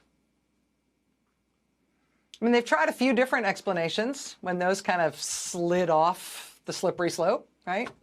After they invaded and abducted Maduro this weekend, Trump told reporters that Maduro was a dictator, which is true, but that is not exactly a mark against someone from Donald Trump's perspective. He loves dictators. Remember when he told Fox News he wants his people to pay attention to him the way they pay attention to Kim Jong-un in North Korea? Right? I mean, Trump said the thing he likes the most about Xi Jinping in China is that he's seized power for life. Trump rolled out a literal red carpet for Vladimir Putin in Alaska and then kind of danced on it with excitement while he was waiting for him to get there. Okay, AI Smart City says the majority of your viewership are pro-Trump. Okay, all right. Thank you for pushing back. Ross says, do you want China, Russia, and Iran in any country near our country? The answer is absolutely not. And that's the point that people are not getting. Everybody's talking about the negativity behind it, but believe me, when Russia and China show up, you do not want those problems, right? You do not want to become food. And that's the real truth of the matter. But we have to be able to divide these factors and come to a reasonable conclusion and try to determine what your biggest enemy is, right? And choose the least evil. That's what it basically boils down to, right? I understand the concerns that people have, but sometimes you have to choose the lesser of the two evils or 13 evils, right? Yeah, Maduro being a dictator is the problem? They're also now saying that Maduro wasn't the legitimately elected president of Venezuela. And yes, fair enough. But is that really why we invaded? If Trump's supposed reason for invading Venezuela and abducting, seizing Nicolas Maduro is that the last election in that country didn't legitimately elect Maduro to be president. Well, Leland says, I want Trump gone. Only then will there be safety. Okay, thank you. Well, the other person who stood with Maduro in that election was his vice president. And now Trump is recognizing her as the legitimate leader of Venezuela. So make that make sense. I stand with Gambit. He says, bro, we keep provoking China and Russia, then play victim when they pull up. And believe you me, one day they're pulling up. Right? I mean, because of the illegitimacy of that last election, we invaded that country so that now we can recognize the vice president who was elected in that same illegitimate election? That doesn't make sense either. What's the actual reason? How many of you guys ever heard the song, The Heat Is On? Remember that song, The Heat Is On the Streets, right? The heat is on. Well, the heat is on for the Epstein files. There's no doubt about it. So I do have to consider when people say that this is a distraction, right? Because number one, they just came out with another, they said there's another million? So you could be 2 million records involving the Epstein files coming out of New York City, where Epstein was on trial and then he unalived himself right here in New York City. And then also the health care, which we're going to get to in about 10 minutes, that's going up, the pricing. So immediately when this whole thing happened with Maduro coming to New York, all the, it's like a movie, right? It does take away from the Epstein files. Do not get it twisted, folks. And so for those that are thinkers, you have to wonder, is some of this by design just to pull that heat off of somebody's back, right? So we factor in everybody's comments, and that's why we have so many different people from different belief systems. And we have people that are pleasant and kind, but also we have people that are very aggressive and willing to go to some of the conversations that most people are afraid to have. And that's the beautiful thing about this channel. And that's why, even though I was offered a great grand deal, I refused it because I refused to give up my freeness of speech, right? I don't need the money. My freeness of speech and able to reach so many people is far more worthy to me than any other little simple thing in life. I've already achieved what I wanted to achieve. So now it's time to talk about these matters, and we want to do so freely. And I encourage you guys to do so too, right? Because the legacy media, all they do is give people scripts, and it depends on if they like Trump, they won't ever say anything bad, right? Or Joe Biden. If they love him, you won't hear that he's using the auto pen or something like that, right? But we hear these things, and we're not just focused on just the auto pen. Oh my God, he's using the auto pen. Oh my goodness. No, we're far more advanced than that. We want to double check it. We do the research. We do the homework in regards to these matters as well. Let's get back to it. That we did it. I mean, Marco Rubio says it wasn't an invasion at all. It wasn't an act of war. It wasn't even a military operation. He said it was just sort of an unusually large arrest. Yeah, that's right. Speaking of cocaine, Cal says, no, the Biden administration had cocaine in the White House, right? Nobody's talking about that. Who had cocaine in the White House? Maybe they were doing a scientific project, right? Like you used to do in grade school. Is that why they had cocaine in the White House, right? Whose cocaine was it, right? These are the things that people want to know. And now I was in court with a president of Venezuela, although a lot of people don't want to call him that, right? Because they said it was illegitimate. But they have him on trial for cocaine, a substance found in the White House. You have to wonder, things that make you go, Joe King says MAGA can have video evidence of Trump with a minor and they will still love him. Well, Donald Trump actually said that he could stand in Times Square and actually unalive a person probably in broad daylight. Oh, in fact, just like the case that I'm covering with Luigi Mangione. And Donald Trump said his people would still support him, right? So we don't forget these type of concepts. And with that in mind, Friday, I'll be in court for Luigi Mangione. His hearing starts at federal court, the same court that Maduro, that I was in on Monday. So I'll be there Friday to cover his case. And then Monday, we have L.A. Reid. Everybody know who L.A. Reid is back in the day, right? He's in court on Monday. Should be a very interesting case as well. I will be covering it, bringing it to you live from New York City. We just needed 15,000 troops and more than 100 aircraft and Delta Force there to protect the law enforcement officers who were carrying out the arrest. But it was just an arrest. And sure, you know, why not arrest his wife too, right? Doesn't everybody always get arrested with their... Now, when I tell you her face was battered, it was battered for those that are just coming in. I haven't been seeing it in the media, but when she turned around for most of the day in court, right? It started at noon.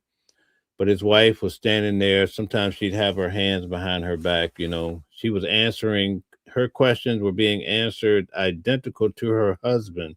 It kind of showed me some sort of solidarity. But when she turned around and I saw the bruising on her face, I said, man, something's not right here, right? And I didn't see them looking at each other too much, husband and wife. So I wonder what all of these things mean. But as far as Maduro, he seemed to have this mission to keep stating that he was kidnapped. He kept saying that, even though the judge admonished him not to really say much, right? I'm kidnapped. I'm a prisoner of war. And he also made an effort to try to reach out to the audience smiling. And he's all about image too, for some reason. So I don't know, but I can imagine there's a bigger picture. Because when I cover these cases, especially with Sean Diddy Combs, I learned that the key ingredient is that the defense attorneys have to play a very smart media game. And so they have to be able to reach the media in order to sway the case to help their client win. It doesn't matter if it's Diddy or Donald Trump. When the media come out and they say certain things, it actually affects, because one thing I learned about Sean Diddy Combs' case, and I'll break this down before I leave, when they brought in the jurors, the potential jurors, right?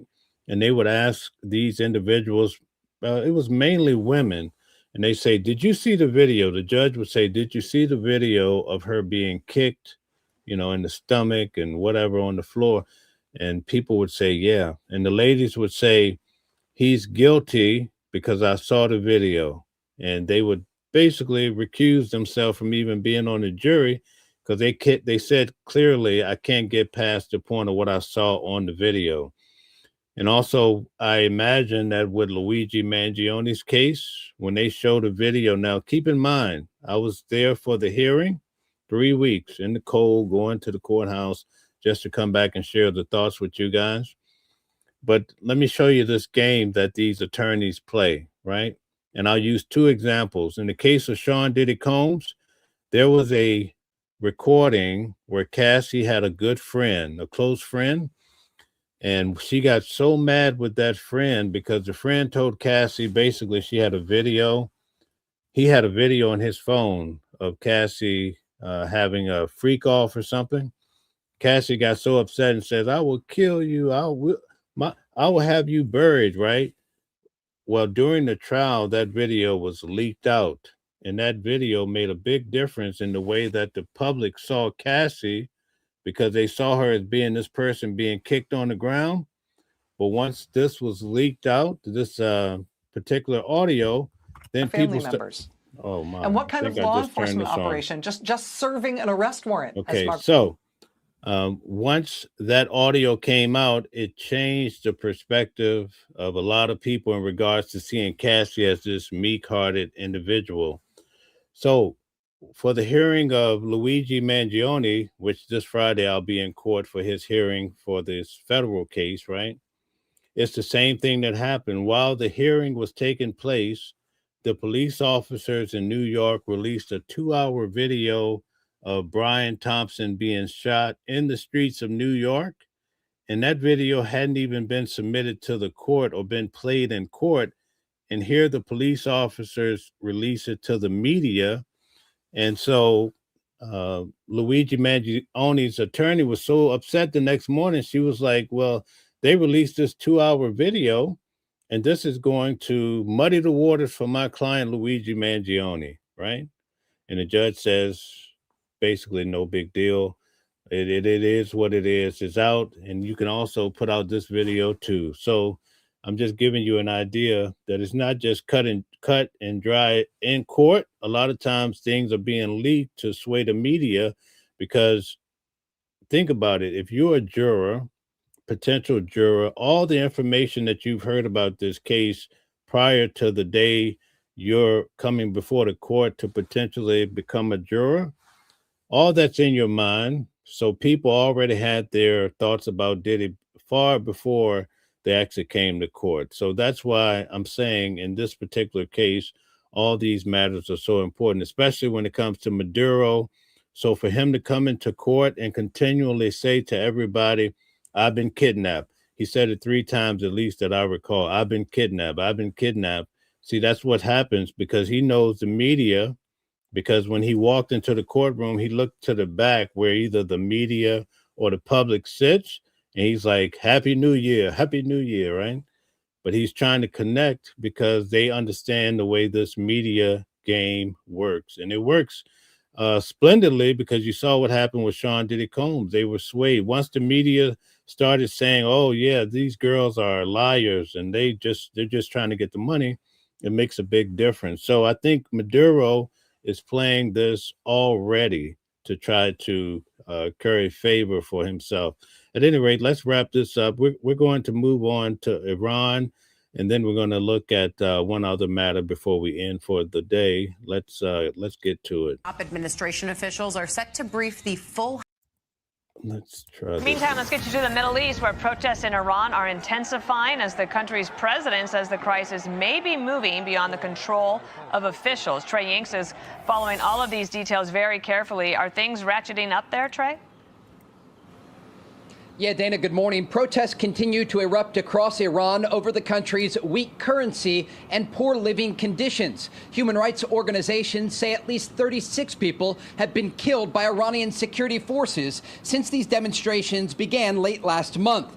The same groups say more than 1,200 have been detained. Late Tuesday, demonstrations unfolded as demonstrators clashed with police who fired tear gas inside Tehran's Grand Bazaar, a landmark in the Iranian capital. Similar protests have reportedly unfolded in more than 88 cities as Iran's army commander-in-chief blamed the U.S. and Israel for the deteriorating situation.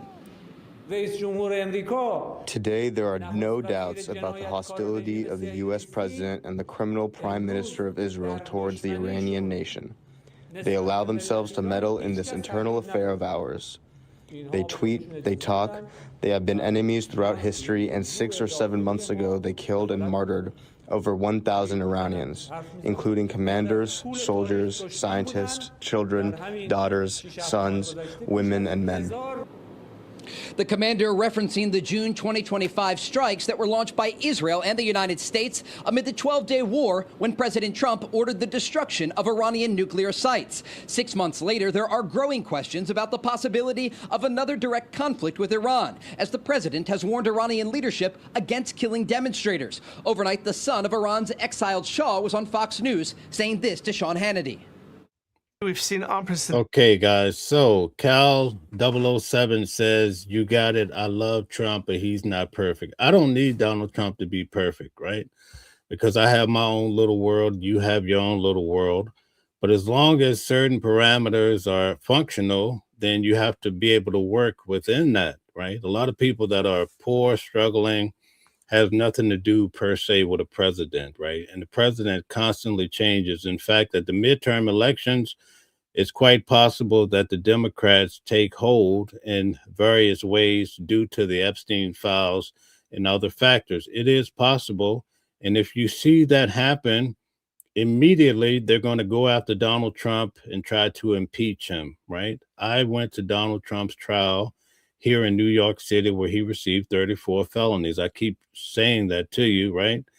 The Democrats are definitely going to come after Donald Trump again immediately if they take hold of definitely during the midterm elections. There's no doubt about it, right? So we have to be able to balance and see what's important and be able to navigate for our own lives. But most of our success rate depends on ourselves. It has nothing to do with the president of the United States. But if we rely on the government, so then when they cut the food stamps, we're going to be hurt. That's just the name of the game, right? This is just how it works. But at any rate, thank you, Joe King, for your comments. It's very important point. Unprecedented scenes in the Iranian bazaar of merchants and joining with the protesters, and it has been my strategy to call upon the military personnel and people, the armed forces, to lay down their arms and join with the people to be part of the solution. Here in Israel, the army remains on high alert, preparing for the possibility of another war with Iran.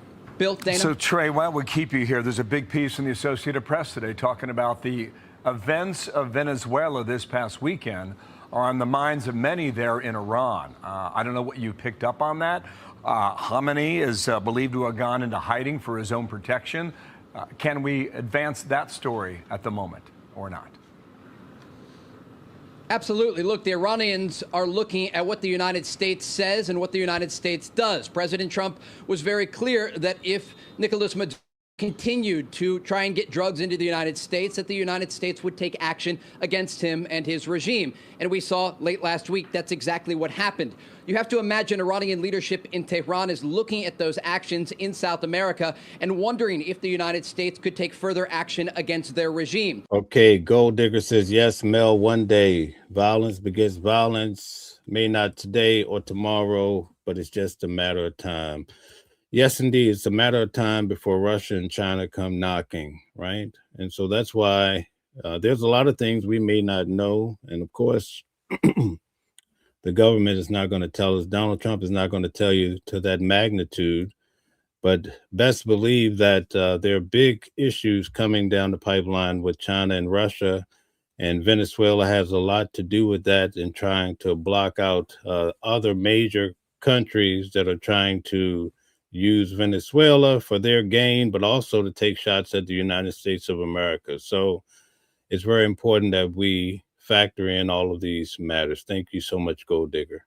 President Trump has been very clear over the past week, putting out multiple posts on Truth Social and speaking in a variety of press engagements that if the Iranian regime kills demonstrators, as they are continuing to do, that the United States could.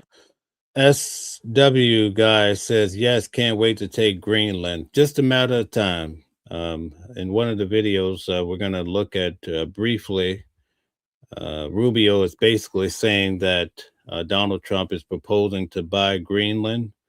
But this whole NATO thing and our partners allegedly, well, don't be surprised if Donald Trump starts squeezing our partners. I could see it coming, as well as I understand why it could happen as well. But sometimes we get these ideas, but Donald Trump is the first president, I think, that is above the law. And I say that sincerely because I saw so many things happen, especially going to his trial myself, hearing what came out. This is a different time. We have a president that I don't think too many people in the world are even willing to contest him. And so don't be shocked if you see that Greenland gets some heat and America might pull up on them too if they don't get their act together in regards to Denmark too. It is what it is, folks. I'm just telling you my observation. Take military action. And so right now the regime has to decide whether or not the president is bluffing. And if recent history shows anything, ultimately, he does what he says he's going to do. And so the regime remains on high alert, according to reports out of Tehran. We saw just over the past 48 hours, Iranian air defense conducting a variety of drills, preparing for the possibility of American or Israeli strikes. Bill, Dana? All right, Trey Yanks, thank you so much. Great stuff. Thank you, Trey. I'm Steve Ducey. I'm Brian Kill. Okay, all right. So we're going to take a look at one other factor here before we end for this long live, but we're going to take a look at this shooting that happened in Minneapolis before we take off, but I want to get to this too. One thing I've learned a lot about healthcare. I found healthcare sort of like not of tremendous interest, but it was very important. And I've made it of tremendous interest. Vice President Trump talking to the House Republicans yesterday as healthcare continues to emerge as a major flashpoint. Guys, take a moment, hit the like button, share, subscribe. We have at least close to 500 people here from YouTube, another 300 on X and so forth. Thank you very much. Not only within the party, but across the country, the House is expected to vote on extending the Affordable Care Act tax credits tomorrow after 4 swing district Republicans bucked party leadership last month to join Democrats in signing a discharge petition. And I will say also, Willie, while I was watching, I think football this past weekend, I saw a Trump ad that talked about health care and going after private health care insurance companies. Looked like it was written, for a Democratic presidential candidate. So somebody in Donald Trump's orbit certainly is understanding this. The president's talking about it. And we were even saying back during the government shutdown that when he engages, because he was traveling across the world, now we get some wars going on, but when he engages, he would most likely have the political instincts that a lot of House Republicans do not have right now, and that is health care is going to be, if not the major issue of the 2026 elections, one of the top 2 or 3. Yeah, it kind of got pushed off to the back burner over the holidays because of Venezuela, but this is coming right back because it does affect so many people. And despite the fact that Obamacare has become something of a dirty word from Republicans, the benefits, excuse me, including these subsidies, are enjoyed by people of all parties. Well, it's in all all districts, as it's Marjorie popular. Taylor Greene was the first to say in her very, very red district, they need these subsidies. They're very popular. Steve Ratner's got some charts on all this, the former Treasury official. Morning Joe economic analyst is over as what we've determined, I believe, is the southeast wall. Southeast wall. In The old New York Times I like it. building. That's right. The place where he once ruled. Yeah, what floor did you rule here, Ratner? Because you told us you were the guy. Yeah, you were would in charge walk of down the everything. halls and you would scream, do this, do that. Yeah. And so the power that you had in the You have old a New rep. York Times. I was the lowliest of the low. I was a reporter trainee making $17,500 a year. So why did you have the power to go with your chomping on your cigar going, stop the presses, stop the presses? I didn't have the power to do nothing. I was down on the 3rd floor in the newsroom, very happy as a young reporter, but I was a young reporter. Well, We were all young once. You've got the power of the charts right now. So let's start with your first one, which gets into just how many people rely on these healthcare subsidies that we've been talking about. Sure, Willie. Look, healthcare is an unbelievably confusing subject. So it seemed to me we might start with a little bit of level setting just to help people understand what we're talking about. Out of our 330 million or so Americans, almost exactly half of Americans get their healthcare from their employer, 161 million. Medicaid and Medicare represent about roughly another third of our healthcare. What we're talking about now is the so-called marketplace where individuals who don't have these things go to buy coverage. And this was established under Obamacare. And so there are 21 million people who are at risk at the moment because these health care subsidies actually expired on January 1st. Lost, as you said, a bit amidst the Venezuela thing. And then you have the military. And we still have, incredibly, 27 million people in this country who don't have health insurance, richest country in the world, and we provide health care for all of our folks. So back in the early Biden administration, they passed an expansion of these subsidies that helped these 21 million people. And so, lo and behold, you had roughly 10, 11 million people getting this. So you passed the subsidies, and now you have these 21 million people getting it. These are the percentage of the people who get the subsidies to buy this health care. Roughly everybody who buys health care in the marketplace gets a subsidy. These are essentially all lower income people near the poverty line. Poverty line for an individual is $16,000 in this country, so you can imagine none of these people make a heck of a lot of money by American standards. And so the subsidies are a key element of why they're able to do this. And this is what's at risk here now, is the health care for the 21 million people. The House passed that piece of legislation. So what are you guys going to do with the increase of the pricing of health care, especially if you have a medium-sized family or more? How will you navigate that, right? And now we see why people are saying the Epstein files are such a distraction, or actually the Maduro situation is a distraction from this subject as well as the Epstein files. Legislation, as you mentioned, nobody thinks it's going anywhere in the Senate at the moment. The Senate's trying to cobble together a bill, but meanwhile, these things expired January 1st, and people are having to make their decisions about whether to buy health care or not. And so, Steve, as we move to your second chart, for those 21 million people, this lift in the cost is not marginal. This can be backbreaking for a lot of families. It is not close to being marginal. It is absolutely backbreaking. So let's just take somebody who makes $35,000 a year. He or she was paying about $1,000 for their health care. I'd like to ask that all of the people that are on Twitter, X, if you consider coming over to YouTube, watching the world, also subscribing. And for those of you on YouTube, if you could check us out on X and also on Substack.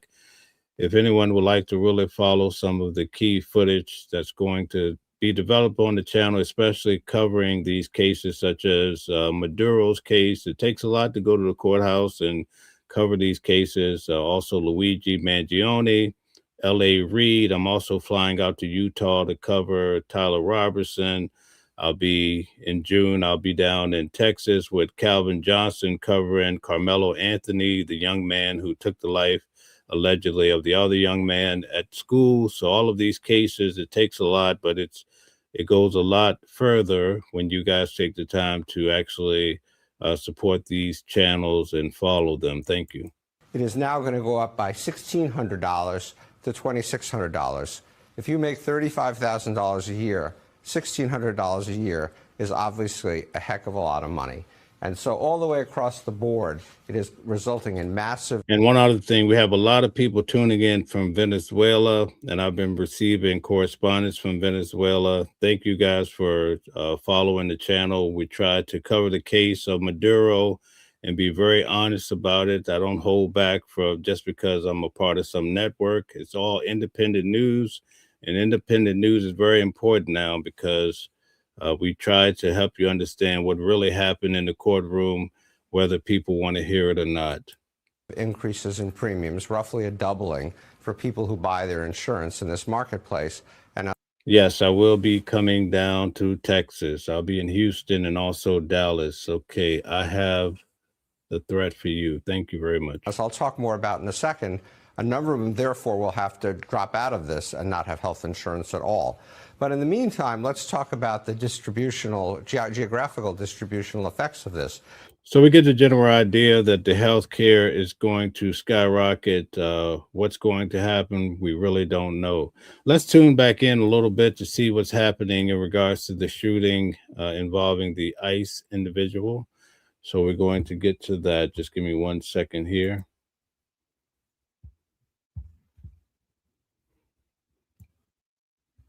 Okay, let's see if we can get it. Let's see.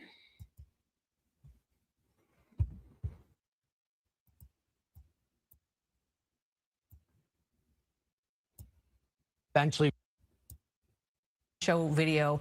We kind of like to show prior the incident and then as much after, but this is what we have, so we wanted to show it to you in full. And this is also the first time that we are seeing this as well, so we're kind of just watching this together along with you. But as you can see there, you see all these houses and these homes along Portland Avenue. We know that this is a residential area. So again, we don't know much about this woman, just that she's 37 years old. We don't know if she was an observer, because that's the thing too. So a lot of these ICE agents were out there, and they say observers were out there as well. These are people that are just documenting. So there was a shooting where the ICE agent shot the lady, they say, in her face, maybe 3 to 4 times of the sort. And some are saying that she was trying to get away from them. Others are saying that she was trying to hit them. We're trying to get to the bottom of it. How close we are. Oh, there's a couple minutes left, because I just wanted to also read, because we haven't had a chance to do this, the statement. She was driving this Honda Pilot you see over here to the far left, the burgundy one. As well. Do you want me to do that right now, Ryan, or do you want me to wait just a minute? Okay. Okay. So let's just kind of let's just watch this for a moment. Again, this is the aftermath.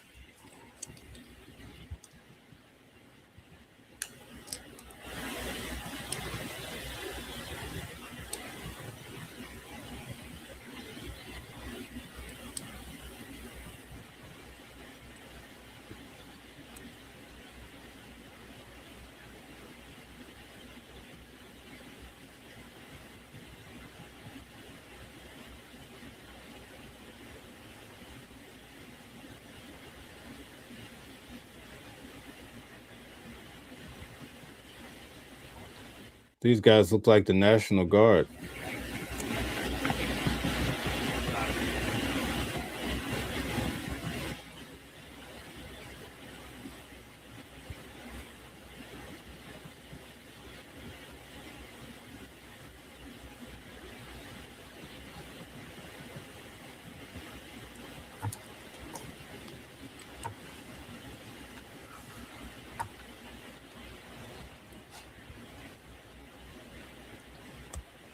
Okay, Mama Flip says ICE unalived a woman observing them. They said she tried to hit them, but the video shows and witness says they are lying. Okay.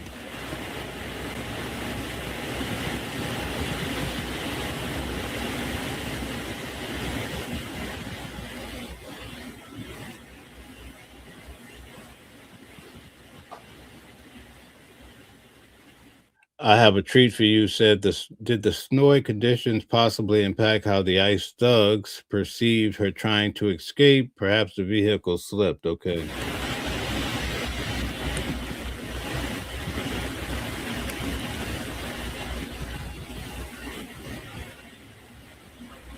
Okay, so this is a loop now. Larry Duncan says they're lying. And now that people have a little traction here, let's kind of watch this, and we'll let you just watch. Oh, shoot. Look at there. I only saw one shot. Yeah, and you saw the shot fired there by the officer on the left-hand side of your screen. Let's read through the statement that... Oh, wow. Let's go back and look at this. So here's the actual shooting. I didn't know that was available. If we could just Wow. hang on for just 1 second. Now that people... Okay, guys. So I just want to say, if you're sensitive to this, just you might want to step away from this video. But this is the actual event where the officer shoots the lady. They actually have it recorded, probably body cam video. So we're going to play it. So let's see. Have a little traction here. Okay, so he's trying to open her door. Wait a minute. They said that she tried to plow into them. This don't add up. Hold on 1 second. Let me take it back a little bit more. This is not what we are told. This is off. Hold on.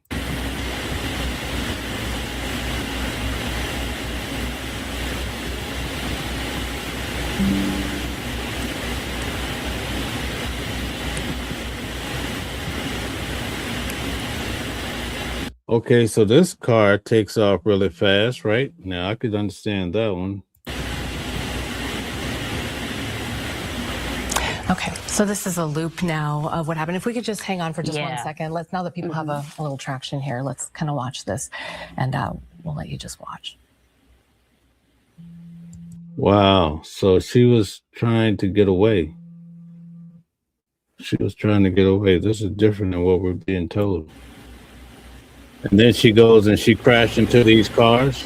So she goes down and she crashes into these cars. One more time, guys. Sorry if this is too much what we want to see.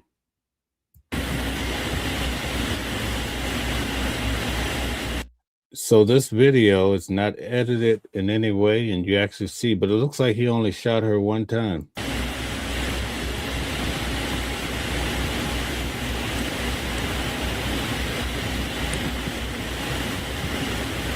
So this gray vehicle takes off pretty fast. She's telling the police officers to go, it looks like, right? You see her hand saying go. Okay, so this is a loop now of what happened. If we could just hang on for just 1 second. Now that people So they try to open her door. You see that? have a little traction here, let's kind of watch this, and we'll let you just watch. And now this officer is semi in front of her vehicle. You can see his shot there. You see the smoke from it?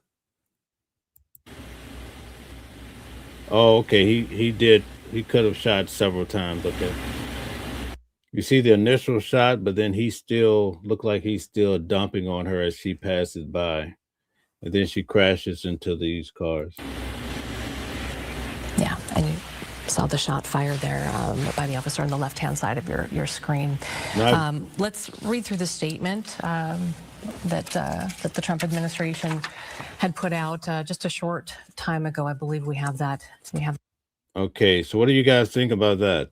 Does that change your opinion? Because we've been doing this live for quite some time. We've heard so many different stories. Larry Duncan says 2 shots fired. She died at the scene, 37 years old, white woman. Okay, she blocked traffic. Okay, but that's the reason to lose your life. Okay.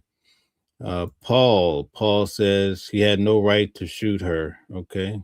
I have a treat for you, says AI Smart Cities. His foot is fine. No contact was made between the foot. Okay, so there you have it, guys. We actually had a chance to see the actual video, but it's not what they were saying. They made it seem like she was protesting or somewhere, and then all of a sudden she just came and plowed into the police officers, right? Looks like she was trying to get away, and he happened to be standing there. I don't know. This is weird. We have to kind of examine this a little different later.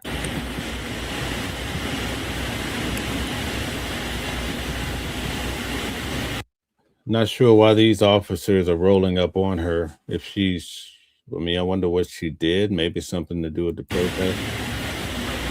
Okay, so this is a loop now of what happened. And the guys do look like they're part of ICE, though. If we could just hang on for just 1 second. Now that people have a little traction here, let's kind of watch this, and we'll let you just watch. But you see the point where he pulls his gun out? He pulls his gun before she even puts the car into gear. Okay, I don't want to get too deeply into this, but I want to see this real quick. Sorry. We'll let you just watch. I didn't go back far enough. Okay, let's see. All right, one more time.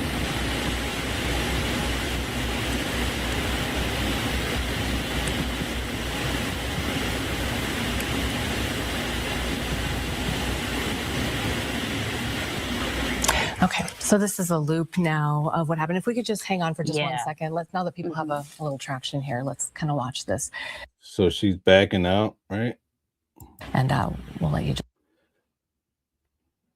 Okay, so it's simultaneous. She starts pulling forward. He pulls his gun immediately. As she's backing up, he pulls the gun. Okay, I get it. Just watch.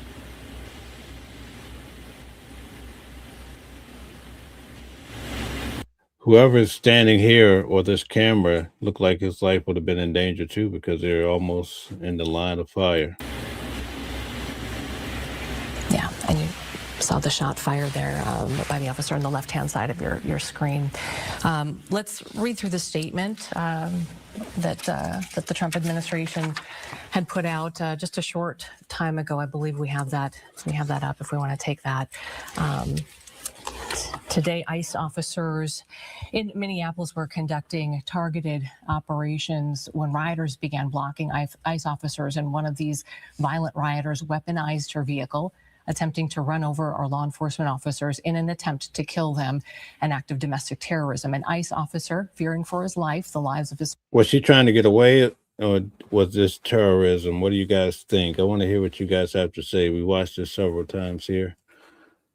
You guys see this as her trying to get away, or was she deliberately trying to take out an officer? What do you guys think? Let's see. Mama Flip says she wasn't trying to hit anyone. She was trying to drive away. They are lying and causing outrage. Okay, Larry Duncan says, okay, no one was in Texas. Okay, she was trying to get away. Azowski says, okay. AI Smart City says exactly terrorism. Okay, the silver says, it's called fleeing the scene. They're going to draw weapons if you do that. Sorry, no sympathy. Follow instructions and law enforcement. Thank you for your comment. Okay, Chamber says, get away. Paul says, why were they trying to stop her? That's the question I want to know too. I have to do some research. Larry Duncan says, not terrorism. Definitely not terrorism. Okay, the power of the D says, not enough context on the video. Correct. Good point. Stella says, double tap the screen and press the thumbs up at the top of the screen. Okay, all right. TF says there was an officer in front of the freaking car. Okay. All right, we get that, but we're just asking, is it terrorism or her trying to get away? All right, so let's see. David says he was trying to get away. They just lie. Okay, it was a she. Okay. Gold Digger says, welcome in. First things first, double tap the screen to like, subscribe, and share. Okay, thank you. All right, I have a treat for you. Says, if she was trying to kill, she wouldn't have deliberately missed the ICE agent in front of her. Okay. One Love says, none of those officers were in danger. Okay. One Love is usually always balanced. Okay. Annette is back. Shout out to you. I always wondered if you would come back, and you did. You made my day. Annette says, my take, why would ICE agents approach her if she didn't do anything? Good question. Good question. Larry Duncan says, a bunch of goons talking about those agents. Okay. Mama Flip says, there are several videos online by witnesses. There is no need to guess. Go look at the videos. Okay, all right. AI Smart City says, y'all fall for fake news loop, LOL. Okay. Nando says, this was terrorism. All right. Larry Duncan says, smart boot. Okay, all right. Stella says, make sure you like, share, and subscribe and turn on your notifications to be notified for upcoming shows. All right, guys. Well, that's it for today. We've covered a lot of ground. More than likely, we will be back on tonight at 8 p.m. with Candace Kelly. She's a law professor. She'll be able to help us look at this from a legal perspective and answer some of those tough questions that we want to know. We'll also see if we can get Calvin Johnson on, criminal defense attorney, to help us navigate and understand this. And also, I have a lot of questions in regards to Nicolas Maduro and his wife, Celia Flores, in regards to their case as well.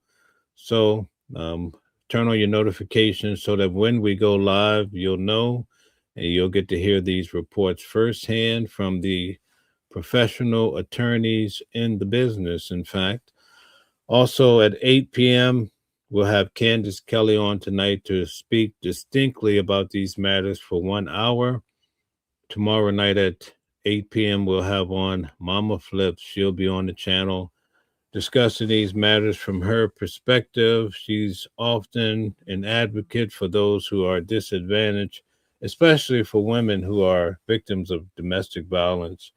On this channel, we stand against anybody that wants to take advantage of the weak, especially children, women, anybody who wants to do those type of things like kick women in the stomach and all this other bullshit.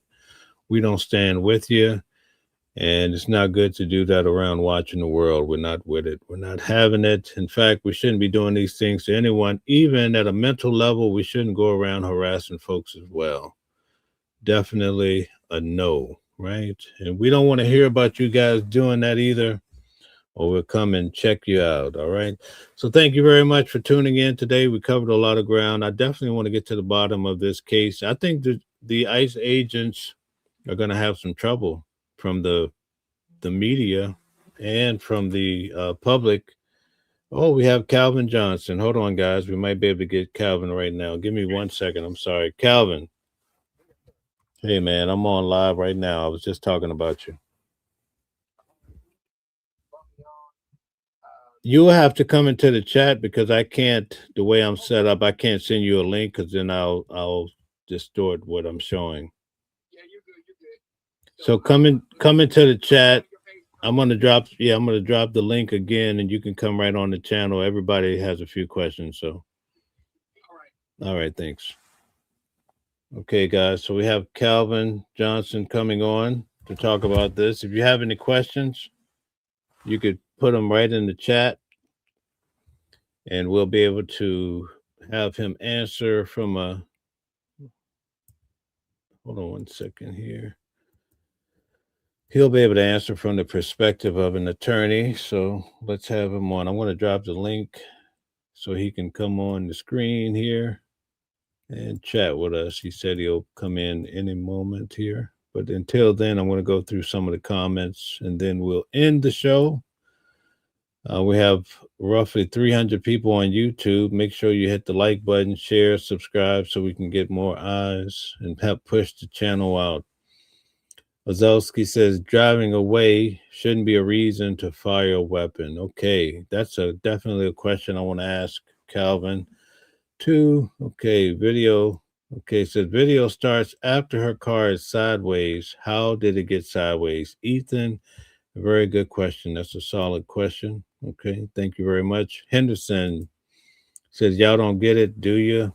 If you really want to know what's going on, go to the Dark Bible storage. Okay.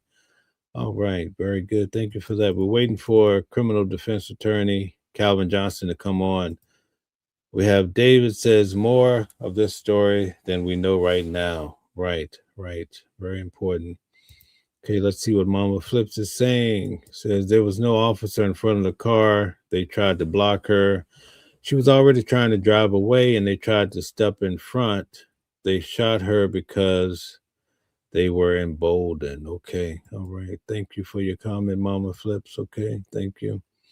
Dan says, I guess people shouldn't use their cars as weapons. Bringing on biased so-called experts proves Nothing. Okay, so Dan doesn't want to hear from Calvin Johnson or anybody for that fact. So we're going to listen to Dan, and we won't bring on any experts again. Sassy Mo says, what this government is doing to others will eventually be done to you. All right. Sometimes you eat the bear. Sometimes the bear eats you. AI Smart City says, heard it through the grapevine. Definitely Marvin Gaye. We started off this show talking about Marvin Gaye. One of my favorite songs is Trouble Man. All right. And that says, let's see, wait a minute. Let me make sure Calvin, did I drop the link? Let me make sure that this is, okay. We're going to drop the link. We're going to start. Let's make sure that the link is starred. Okay, very good. So we're just waiting on Calvin to come in. Okay, so Calvin's here. Let's see. I went back to Annette. I want to make sure I get her because she's amazing. Okay, let's see. There was a comment. Can't seem to find it right now. Okay, she says, my take. Why would ICE agents approach her if she didn't do anything? Okay, good point. Okay, very good. Shout out to you, Jackie. Nice to have you here as well. We're waiting on criminal defense attorney Calvin to come in. Calvin, if you're here, you could click on the link and come up on the screen. It would be awesome to have this moving here. All right, Mama Flips, who has a Thursday night show with me at 8 p.m., says the video show what happened. There's no need to guess. Okay, I think I read that before. It might be a repeat. We will see if the Trump administration dropped the ICE cam or if they say the video is not available. I think that loop actually came from a body cam. Okay. I have a treat for you, says Annette. It can be used as a weapon. That's completely different from trying to flee. Okay. Calvin Johnson says, oh, the link will not work. Let's see, Calvin. Okay, let's try something different here, guys. Let me take this away.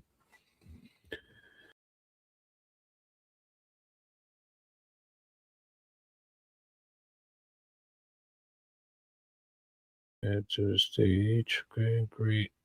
And let's see if we can get this moving. All right, everybody, bear with me. I'm going to try to get Calvin on the show. So give me a moment.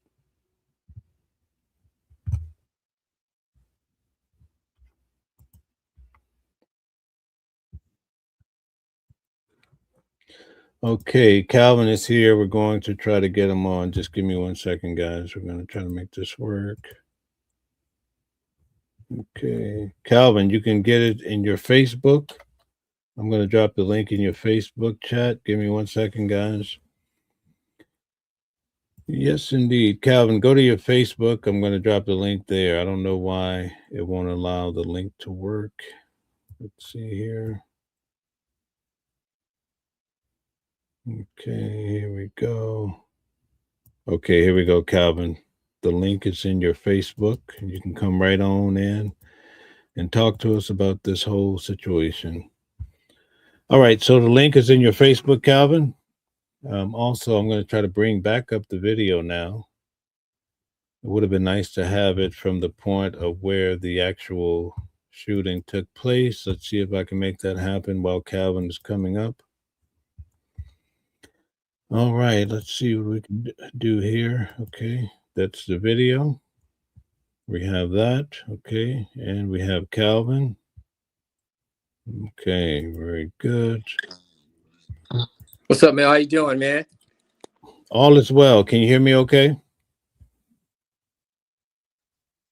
Are you able Man, to I'm hear here, me? man. I'm at the courthouse doing the work I do every day, man. What's been happening?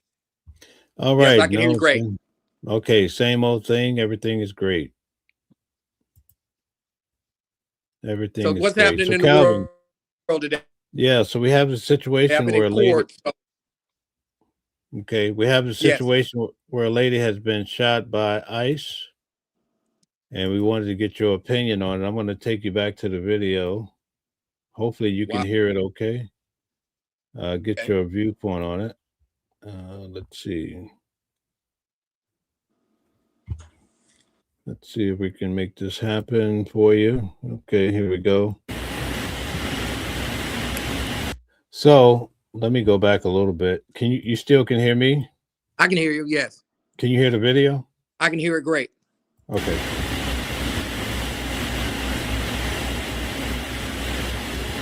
This is in Minneapolis.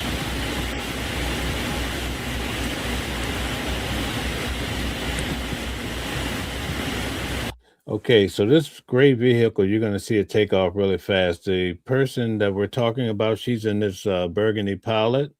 And we don't have an explanation why she's there, but I did read a report that Stella had sent me that said that she was trying to turn around. So that makes sense, right? And you see some people standing behind her vehicle. So this car takes off. These are the ICE agents in the gray truck, right? They roll up on her.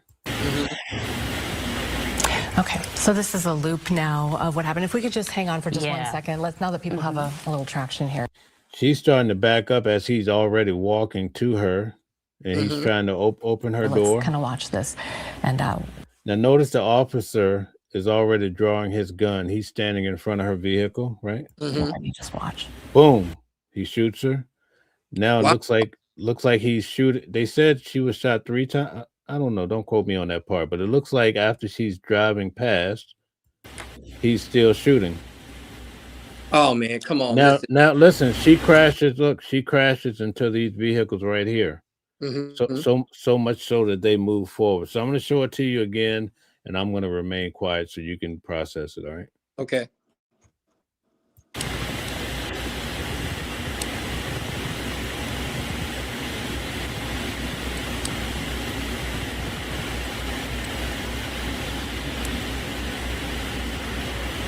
Oh, Calvin, could you just take a moment because we have a lot of people here watching from YouTube and Twitter. Can you just explain who you are, what you do? My name is Attorney Calvin D. Johnson. I've been a practicing lawyer here in Dallas, Texas for the last 24, almost 25 years. Mainly, I deal with state and local and federal criminal defense cases. I have a lot of experience. I've handled thousands of cases, thousands of criminal cases, and I hold 2 degrees. One in political science and history from Howard Payne University, and a Juris Doctorate from St. Mary's University School of Law. And even as of today, I'm practicing here criminal law today in the courtroom as we speak. So I'm on a break and I'm stepping out because Mel had something hot about a shooting in Minneapolis, and I wanted to give you a criminal defense lawyer's opinion on what I think happened. Man, it's amazing that you would do this. I feel honored. So I'm going to start playing.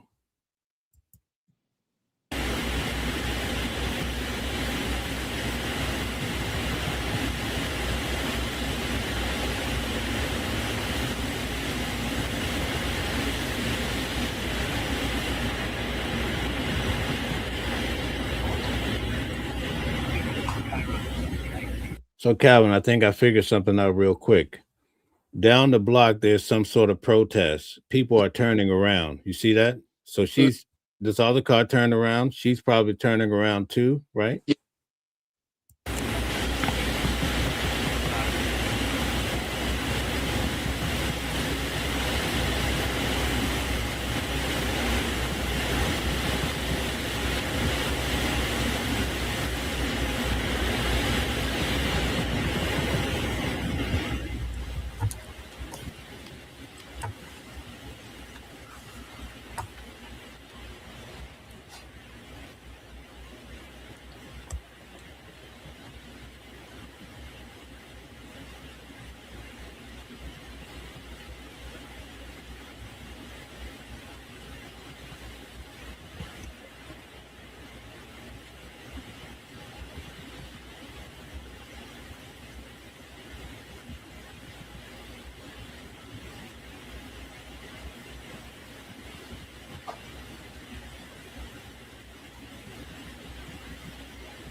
So I don't even know what angle now, but it's hard to make it out. Okay, so this is a loop now of what happened. If we could just hang on for just 1 second. Now that people have a little traction here, let's kind of watch this, and we'll let you just watch. So right there, he loads on her right from the front, the guy in front. She's already engaged.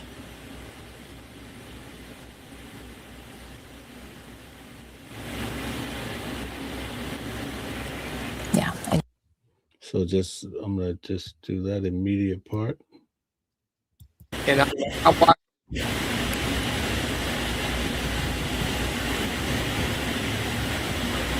Okay, so this is a loop now of what happened. If we could just hang on for just 1 second. Now that people have a little traction here, let's kind of watch this, and we'll let you just watch.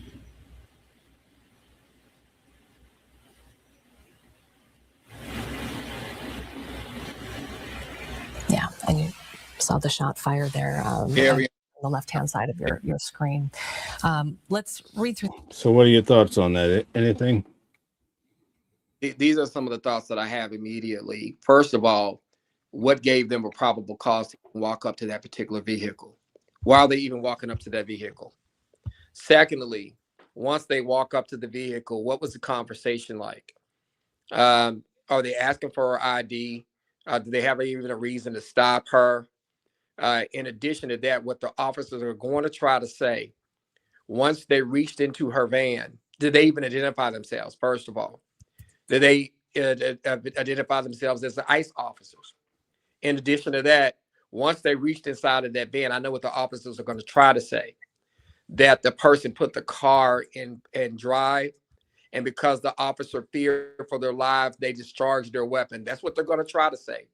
But the problem that I have is it looks like, number one, there were multiple discharges of that weapon, even after the person drove out of harm's way, right? When the person drove out of the officer's way, it seems like shots continued, right? So that's a problem, because then that shooting really isn't justified. Because what they're going to try to say is the officer feared for his life and the life of others, and basically felt it was self-defense, that he had no choice but to discharge his weapon. That's what they're going to try to say. But the problem they're going to have is, first of all, was there even probable cause to even go up to this vehicle? Why are they stopping this vehicle? Why are they even approaching this vehicle? And then once that happens, they're going to try to say that they were involved in a lawful detention or stop, which I would argue, if I'm a criminal defense attorney or civil attorney, what was the reason why you stopped her? What was the reason why you approached her? Did you have probable cause to even go up to that particular vehicle? What were you doing? She can turn around if she wants to. So there's going to have to be a huge argument around why they even approached that vehicle in the first place, right? And in addition to that, once I'm engaging with the person and the person tries to pull off, the officers are going to try to say that it was a lawful detention, that they were able to ask that person a question, and then they're going to say that they fear for their lives the minute she put it in drive and start driving. They're going to try to justify their driving, their shooting, by her trying to drive or run over them. That's going to be the question. But the bigger question is going to be what they did, how many shots were fired, and were they truly in fear of their lives if she's just trying to drive away? So that's going to be a huge argument. This is going to be a close one, but I'm going to try to tell you, they are going to try to protect those officers. They're going to try to protect those ICE officers, because guess what? You have thousands of ICE officers going around here around the country doing some of the same things. And they're going to want to legitimize the ability for those officers to be able to allegedly protect themselves when something like this goes on. That's my take on this. And that's my hot take on this situation. The argument is going to be, was there a reason for the officer to fire into that vehicle? The officer is going to try to justify it by saying that they fear for their lives.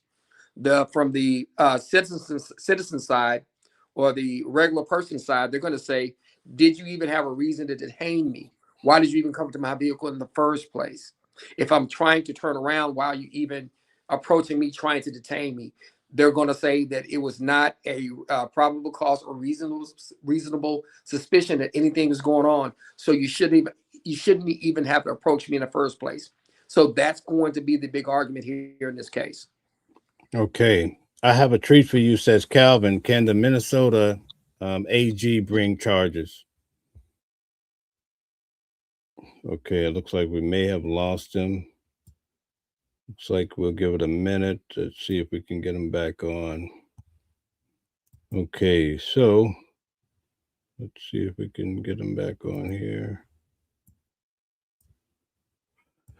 All right, so we'll give it a second, see if we can get Calvin back on. Not sure what's happening with the technology here, but it's awesome to have him take a break from court. Yeah, he's gone for now. If he comes back on, we'll be able to have him answer that question for you. But it's so amazing that we were able to get him on for this last minute moment. Okay, thank you very much. Okay, let's see here. George says, these are not officers. These are monsters with scary face covers who abuse. Okay, we have Calvin back. All right, let's see. Let's get him on the screen here. Okay, we thought he had. Okay, we go. All right. Okay, Calvin, see. You tell him to come out about 5. Yeah, so, and what were you asking me, Mel? Okay, can the AG bring charges? That was the question. Of course they can bring charges. Now, what they're going to try with the federal agents.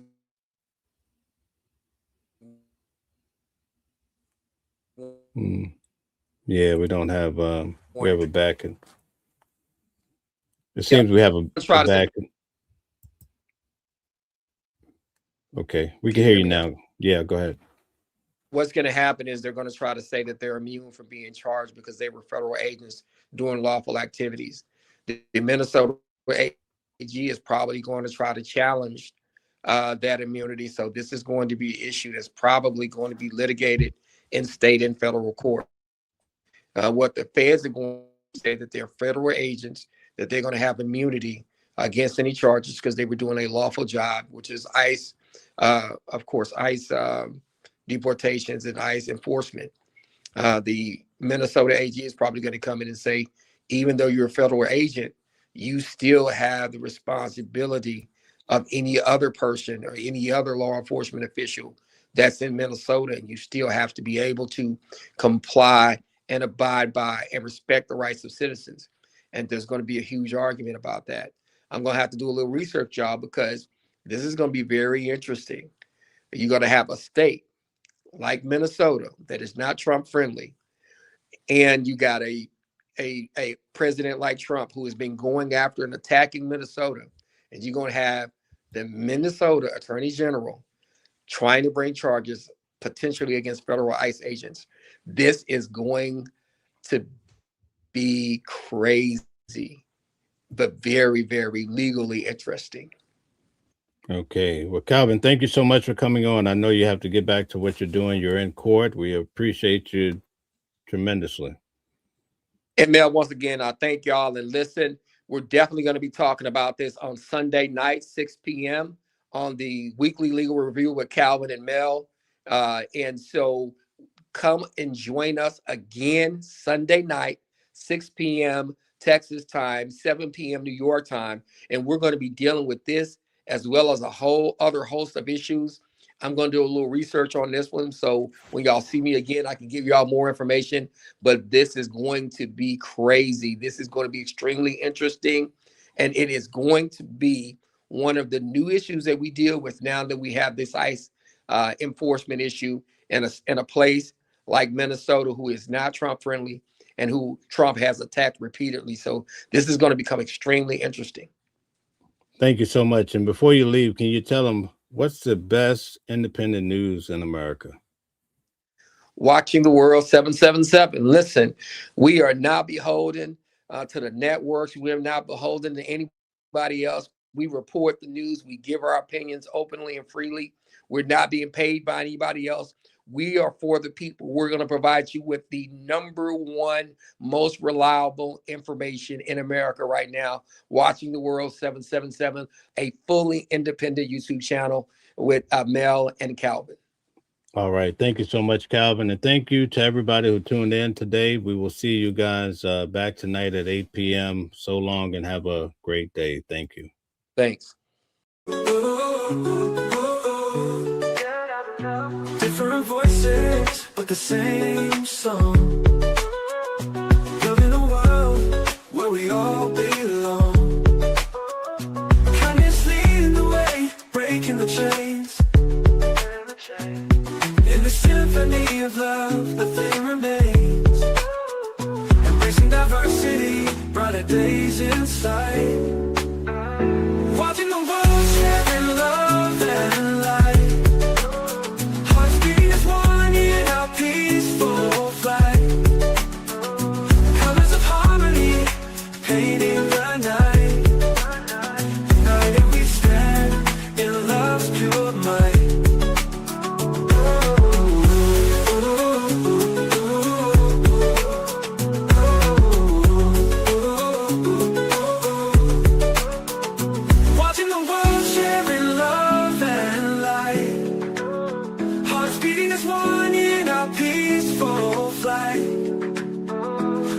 Of harmony, painting the night. United we stand in love's pure might.